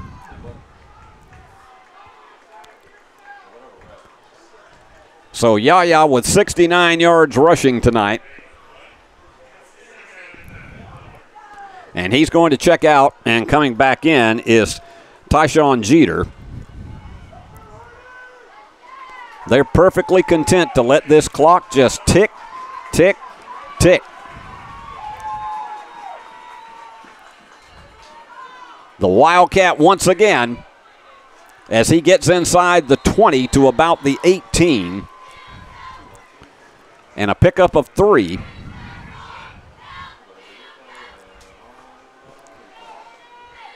Now remember, earlier in the game, they kicked a 22-yard field goal to make it 10-0 at halftime, so they're definitely within range of their kicker. At the 23. Let's just say they gain nothing on this particular play. It would be a 40-yard field goal. The Bruins have one of those tonight from Cooper Sykes. Big 3rd down play. And the handoff goes churning and churning and churning. I think he's short. The pickup is to about the 19. Just look at how those legs are continuing to coil up against that front line of the Bruins.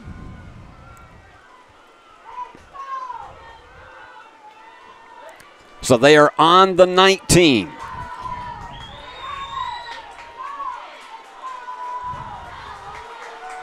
Fourth down. They're going to go for it. And flag. And you can see the frustration. It was going to be another Wildcat again, and you could see the frustration on Yaya Gad's face as his teammates jumped. So now they're going to be forced to have to kick a field goal. Watch it. And you could see the movement on the front line, and he knew it the minute that that flag was thrown. So this is going to be about a 43-yard field goal, and it's going to be from the right hash. And to kick it, Hayden Lucky.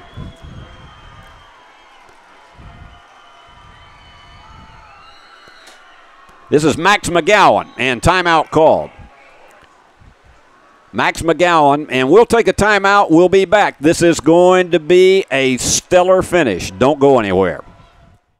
Hey Jackson, Chuck Hutton, Tennessee's trusted name in automotive excellence, is proud to announce the grand opening of Chuck Hutton Nissan, now open at the I-40 and 45 bypass right in the heart of Jackson. Come see why Chuck Hutton has been the go-to destination for car buyers in Memphis for over 100 years. Now we're bringing that same dedication and experience to Jackson. Come experience the Chuck Hutton difference for yourself. Chuck Hutton Nissan will have you saying, "I'm going to Jackson." Beauty House Social. Jackson's premier blowout bar and full-service salon and med spa. From lashes and facials to cosmetic injections and lasers, we have it all. Let's be social. Downtown is thriving, and the Blacksmith Restaurant is leading the pack. From the rustic dining room to the unmatched patio, eating local with family is what we're about. Live local, eat local, relax local. All right, they're going to go for it instead of going for the field goal. They have to get to the 18. The pass is over the middle, and it is complete to the 14-yard line, and Matthew Austin making the big grab. What a clutch reception he had.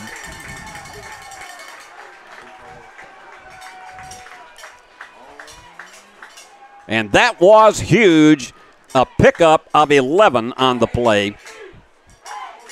A little bit low on the throw, but he was down on the ground to grab it.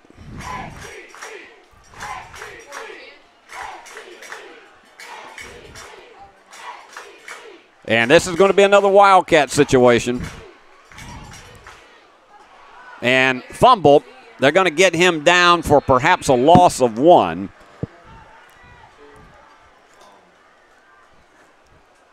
But they are perfectly content to let this clock wind down, and now they're in easy field goal range. Right now, if they had to kick one at this moment, it would be a 32-yard field goal, which would not be but about perhaps 10 to 12 yards longer than an extra point. Bruins with their back to the wall. They scratched and clawed and came back to tie this 10-10 after being down 10-zip. There's a Wildcat for Reed. And he is spilled. Perhaps a touchdown-saving tackle by Drew English as he makes it to the 10.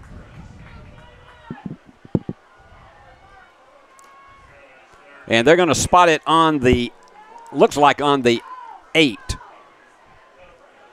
134 yards rushing tonight for Reed. And here we go, third down play. This could be your ball game right here. It's a low snap, and they're going to hold him But they're set up well for the field goal. He gets back up to about the 8. And timeout is taken with 2 minutes and 6 seconds remaining.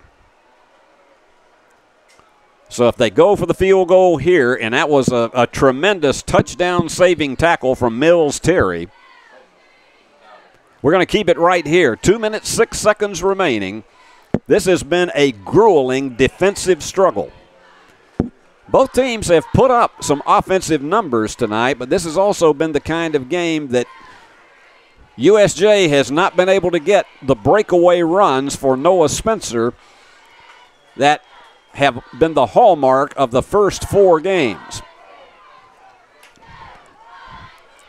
So you would suggest that they will probably go for a field goal here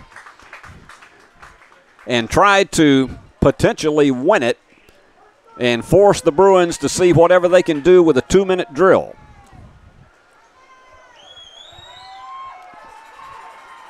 And the Hornet players trying to get the enthusiasm up from their fans, and they have. They are not going for the field goal. They are going for the first down. And it's Reed who is going to be back in the Wildcat. 4th and 3, and this really could be your ball game.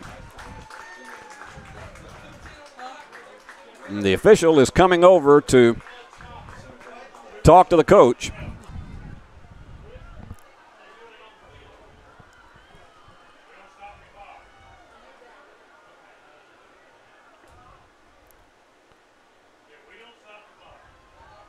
All right, they have moved the clock back to 2 minutes and 10 seconds instead of 2:06. And here we go. They're going to go for it.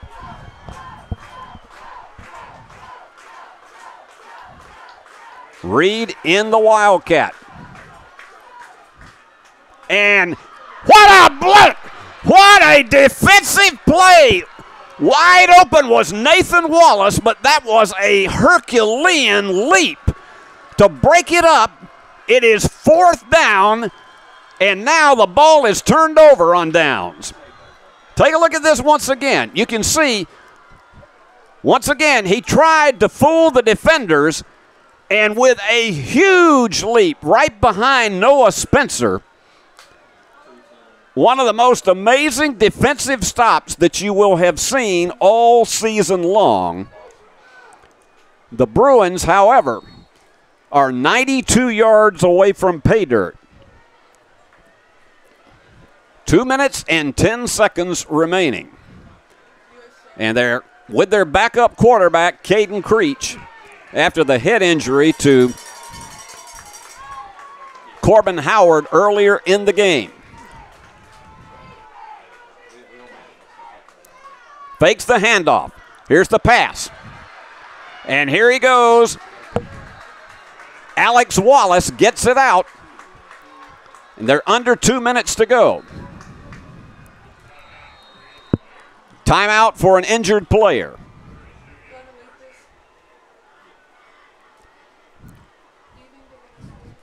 And hobbling off right here is Sebastian Brady, the senior defensive back. I think he's okay. It probably was a stinger, and what you hope is not something like anything with the Achilles, but I don't think it's that serious, but they got to get him out of there for a while. He's an excellent defensive back. But the Bruins picked up another first down.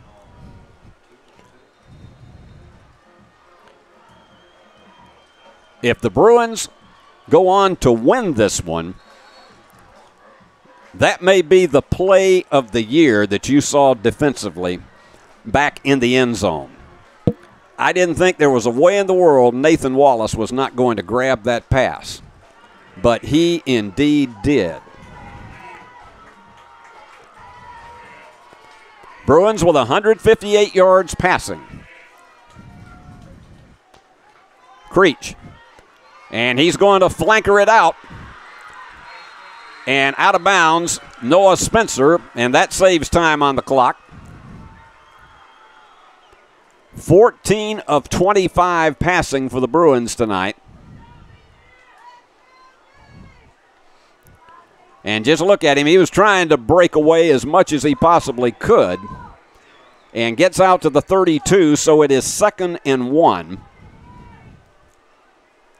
Noel with 54 yards receiving. Bruins, let's just say, if they could get down to about the 25 of South Gibson, they would be in range for a field goal.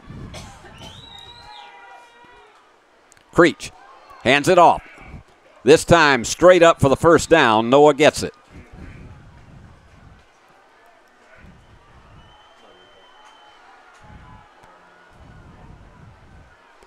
Tenth first down of the evening.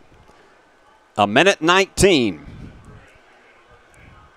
Creech in the shotgun. They have 4 wide receivers, 3 left, 1 right, closest to you in the screen.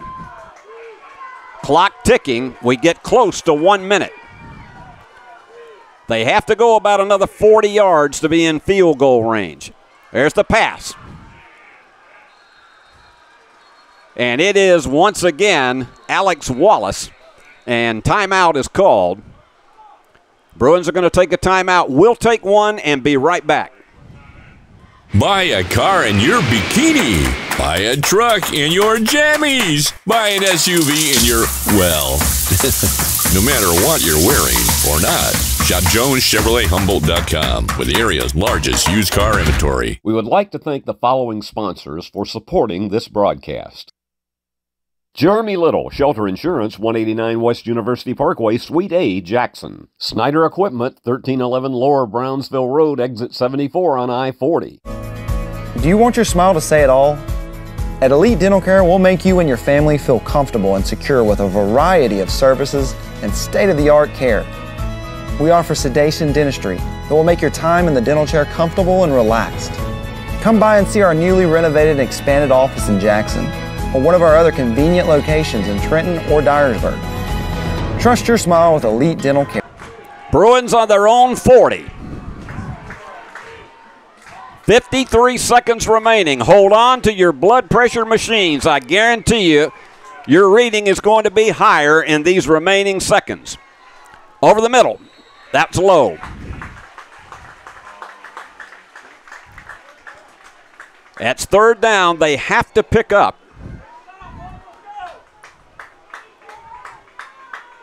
And you can see that one was just into the ground. So this is a very important 3rd down play for both of these teams. 3rd and 4. You got to believe that he's going to continue to pass it.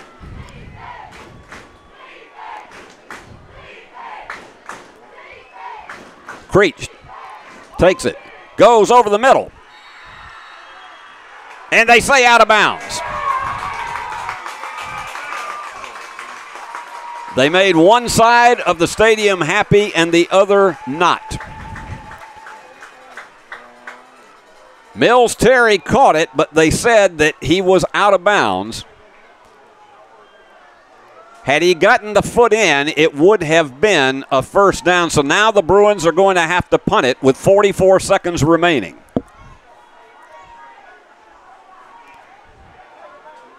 And this kick is one of the biggest that Cooper Sykes has had in his career. Bruins trying to hold on to their undefeated season. And he gets off one that has and he gets behind, and he's going to have to rush to get there. Oh, my goodness. Cade Beaver, that one got completely away from him, and the clock is not stopped. Now it's stopped at 28.3 seconds left. And that was one of Cooper Sykes' better kicks of the entire season, and Cade Beaver is down. A lot of hang time on this one. And it just got away from him at the 28. And he gets back on it at the 18. A 38-yard punt. And they're still attending to Cade Beaver. We are deadlocked at 10, and this has been one of your old-fashioned. You talk about old man's football, this is what this has been tonight. It has been a defensive challenge. There are going to be some large offensive numbers for both of these teams, but it has just been one in which it has been in the trenches most of tonight. And my man Rich Nichols last night, that's what he predicted, and he was absolutely on the money. Now let's see what the story is here. Instead of all the way back at the 18, they are spotting it. Now I'm not sure I understand this. The ball is at the 35, and yet it got behind him, and he was on the 18. Well, they're at the 30 instead.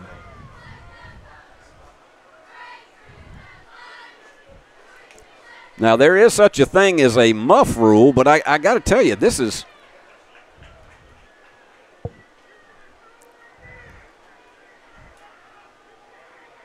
Well, we thought the ball was going to be at the 18-yard line, and they have spotted it at the 36.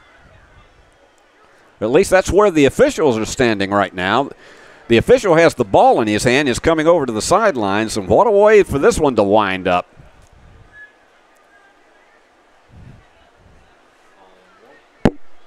This is absolutely confusing.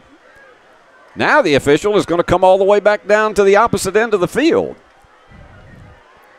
Now, my question is, did we have a penalty on the play? Well, they have walked it back to the 36. Now, are we going to have to kick it over?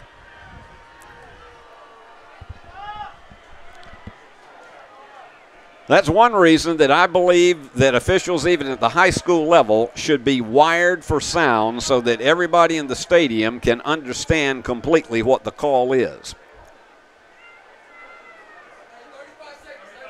All right, now they've moved it back to 35 seconds. So we're going to kick it again, folks. I'm not exactly sure why. Perhaps there was a timeout call before the kick. All right, once again, we line up at the 36. Cooper Sykes will have to do it all over again.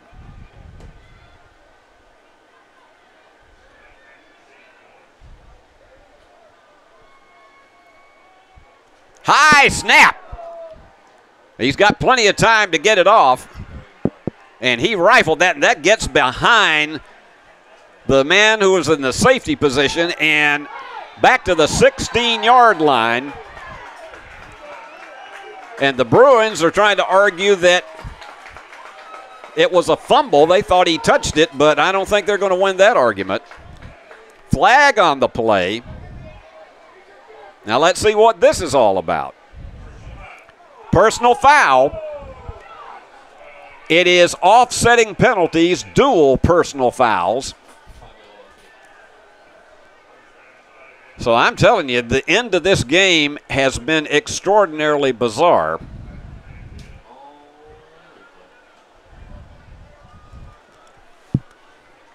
And you can see, even though it was a rough snap, that almost gave him a little bit more time to get that in. The Bruins thought it hit the player. It did not.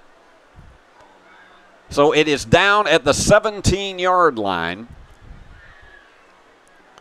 That time it was a 46-yard punt.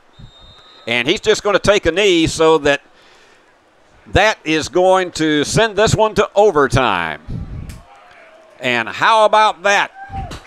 What a way to wind this one up. We're going to overtime, tied at 10. The Bruins rallied in the second half to tie it. As I say, hold on to your seats, get your seat belts ready, because it's going to be an interesting finish. Hi, I'm Cody Fitz with Fitscapes. Our business's focus is on building your dream yard at your dream home.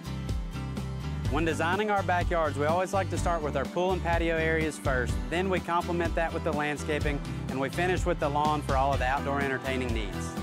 After installation is complete, we provide annual maintenance for all of your lawn care and landscaping needs. Fitscapes, let's build something beautiful. Are you looking to build a career? Build a career with West Tennessee's own H&M Company. H&M is a leading coast-to-coast industrial design and construction firm for Fortune 500 companies. Founded in Milan in 1957 and headquartered in Jackson, H&M is actively hiring in all areas of construction and engineering. Visit us at hmcompany.com to start building your career today. No matter where you are, you can shop 24/7 at HumboldtDodgeChryslerJeep.com with the area's largest used car inventory. Well, here we go, overtime. And considering how grueling the defensive battle has been tonight, you just have to believe that this is the appropriate finish. And the two captains are going to come out to the middle of the field, and we're going to continue the rest of this without commercial interruption because it is too important to run the risk of missing any of the action. So coming out is Mills Terry, and he's going to shake it with Nathan Wallace. Now, the big thing when it comes to overtime is that many teams will choose to go on defense first so that they can select. And that'll help them to know what they need to do when they go on offense. So the Bruins have won the toss.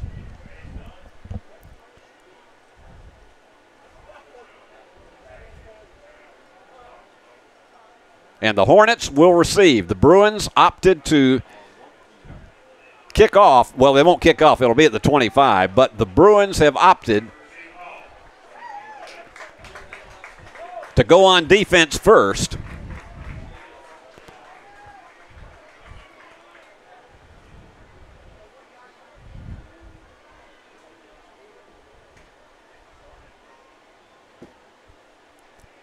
What a night it has been. The Bruins with 244 yards in total offense.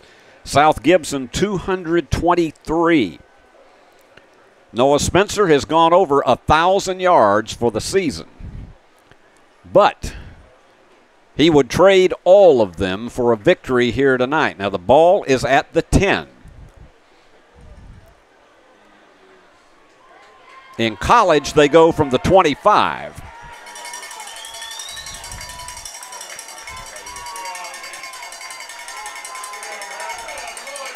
And the Hornet offense is signaling for their fans to come alive, and they indeed are. And this time it's Robertson back in the shotgun. Handoff to Reed. And he is spilled at about the 6. Pickup of 4 for Reed. He's the game leader tonight with 138 yards. Now remember, if they score, the Bruins will have an opportunity to go back and tie it. Or perhaps win it.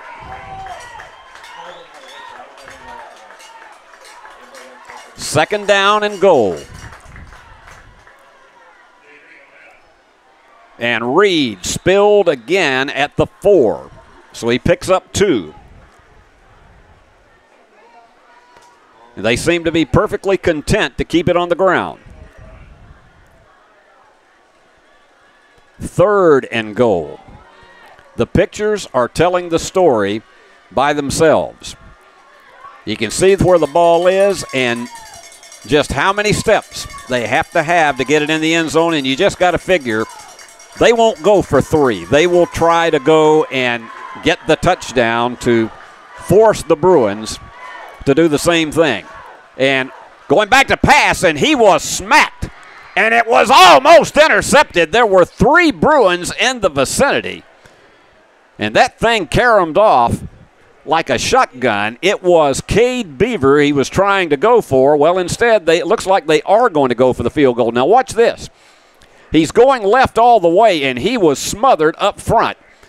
And you had 3 Bruins who, one of them could have come up with an interception, but they were so anxious to try to deliver that they didn't do it. So It's going to be a 22-yard field goal. Max McGowan in to kick it. It is up. And it is wide. Can you believe it? The kick was wide. It was the same as virtually an extra point, and I know nobody feels any worse than Max and the Bruin faithful going absolutely bonkers.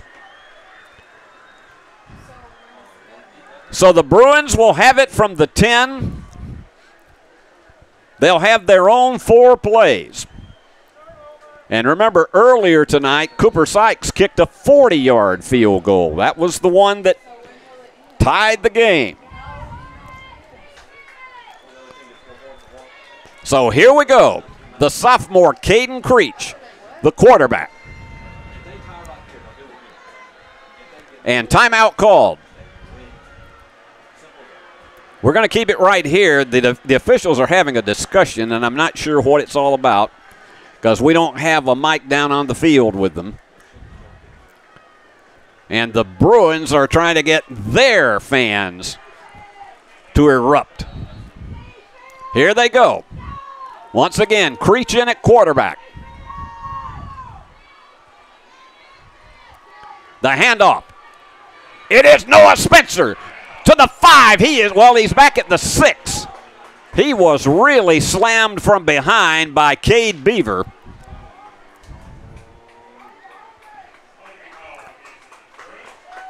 And he was trying for a jet sweep, and Beaver really, from behind, was the key that stopped him. But we got a flag on the play. Oh, my heavens. It's coming all the way back to the 20. A 10-yard penalty for holding. It is still first down, so wipe out the gain for Noah Spencer. It is still first and goal. The holding penalties will absolutely kill you. High snap. It is Spencer. He's going to go to his right this time.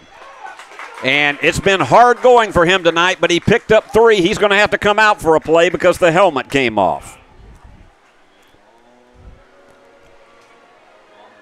So no question, you'll probably see Jackson Pugh in the backfield.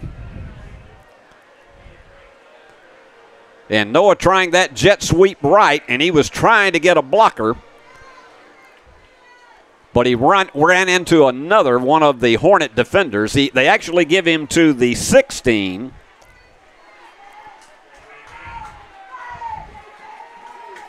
Creech calling the signals. This looks like they're going to keep it on the ground. And they are. And a big burst of speed for Jackson Pugh as he got inside the 10.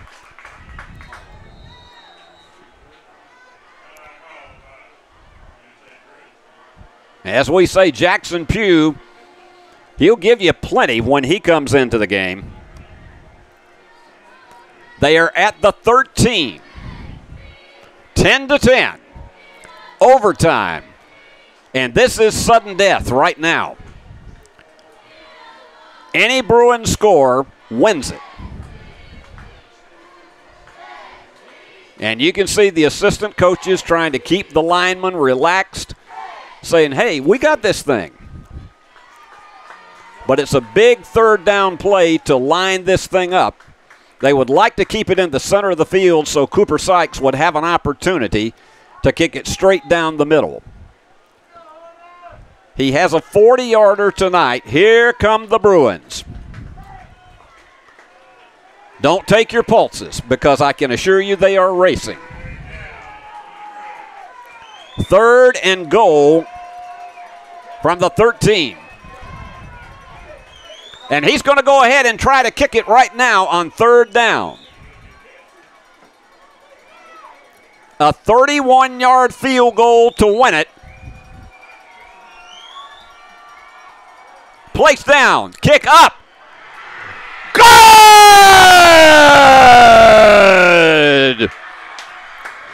Bruins have done it! What a finish!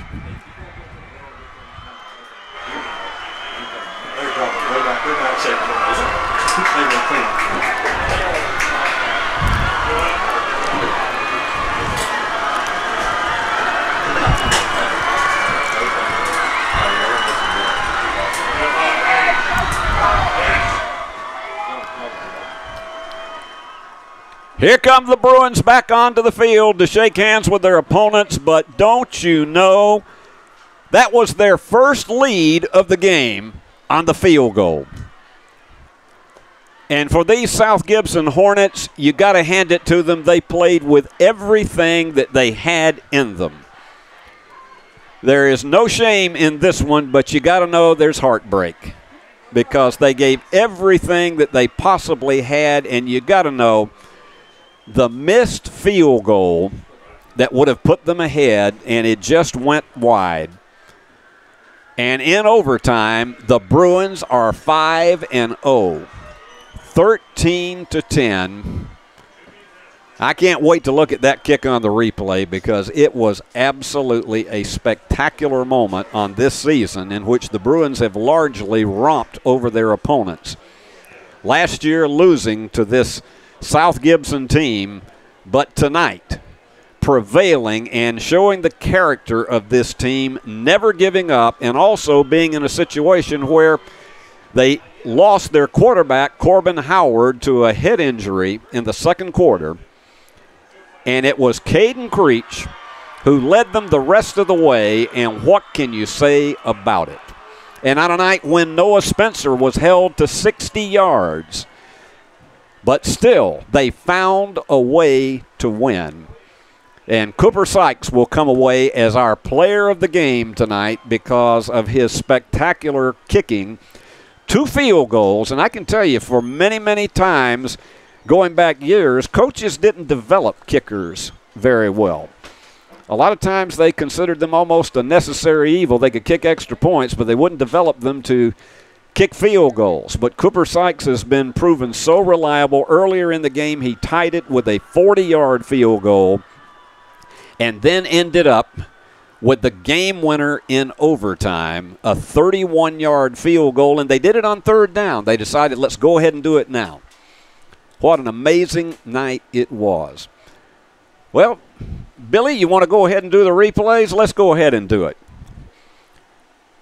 And here on the post game, let's see the Chuck Hutton replays. Now, this was early in the game, and you see some of the ways that Reed grinded it out tonight. What a night he had with 140 yards. But now, here, and that one was intercepted, and it was Cade Beaver who snapped out a Bruin threat earlier in the game.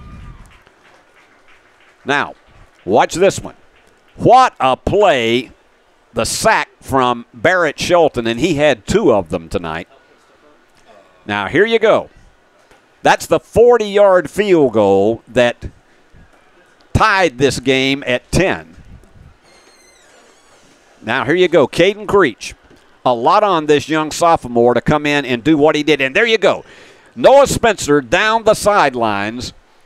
And they say Noah found grace in the eyes of the Lord. He did right there.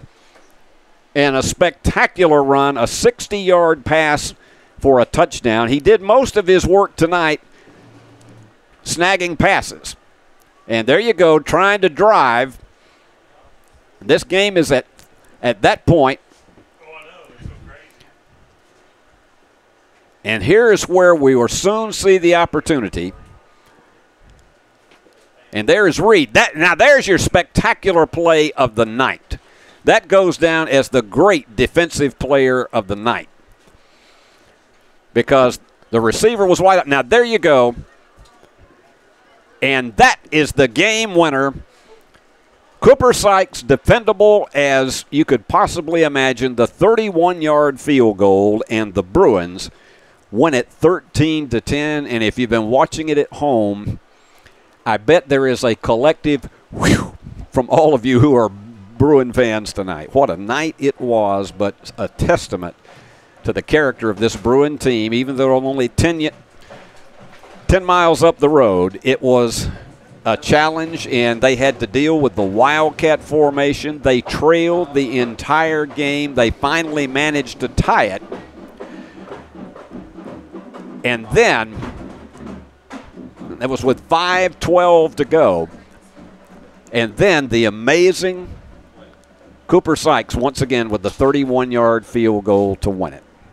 So the Bruins will move to another day, 5-0, and Derek Pritchard certainly is congratulating his team, and I'm sure if I know what he's saying, and I've asked him before what he says in these post-game conferences, is that I'm sure he's telling him, you know, and you just proved to yourself how much you can deal with adversity, and particularly somebody like Caden Creech having to come in and do what he did tonight, and he certainly deserves a huge salute to us. But our player of the game is going to be Cooper Sykes, the dependable kicker. Kickers don't often get that reward, but he does tonight. Let's show you who made this game possible for all of you tonight, and I want to thank them for some fabulous pictures. Our contest was directed by the incomparable BB2, Billy Bolin II. On cameras, Colson Bailey and Paul Schultze. On replay, Adriana Bolin. And, of course, the executive producer of Worthy Road Sports is Paul Schultze. I'm Steve Beverly, and on this happy night for Bruin fans, your final score again in overtime. USJ 13, South Gibson 10. And until we're with you next week, Steve Beverly saying so long from the great hub. No, we're not the great hub city. So long from Medina, Tennessee.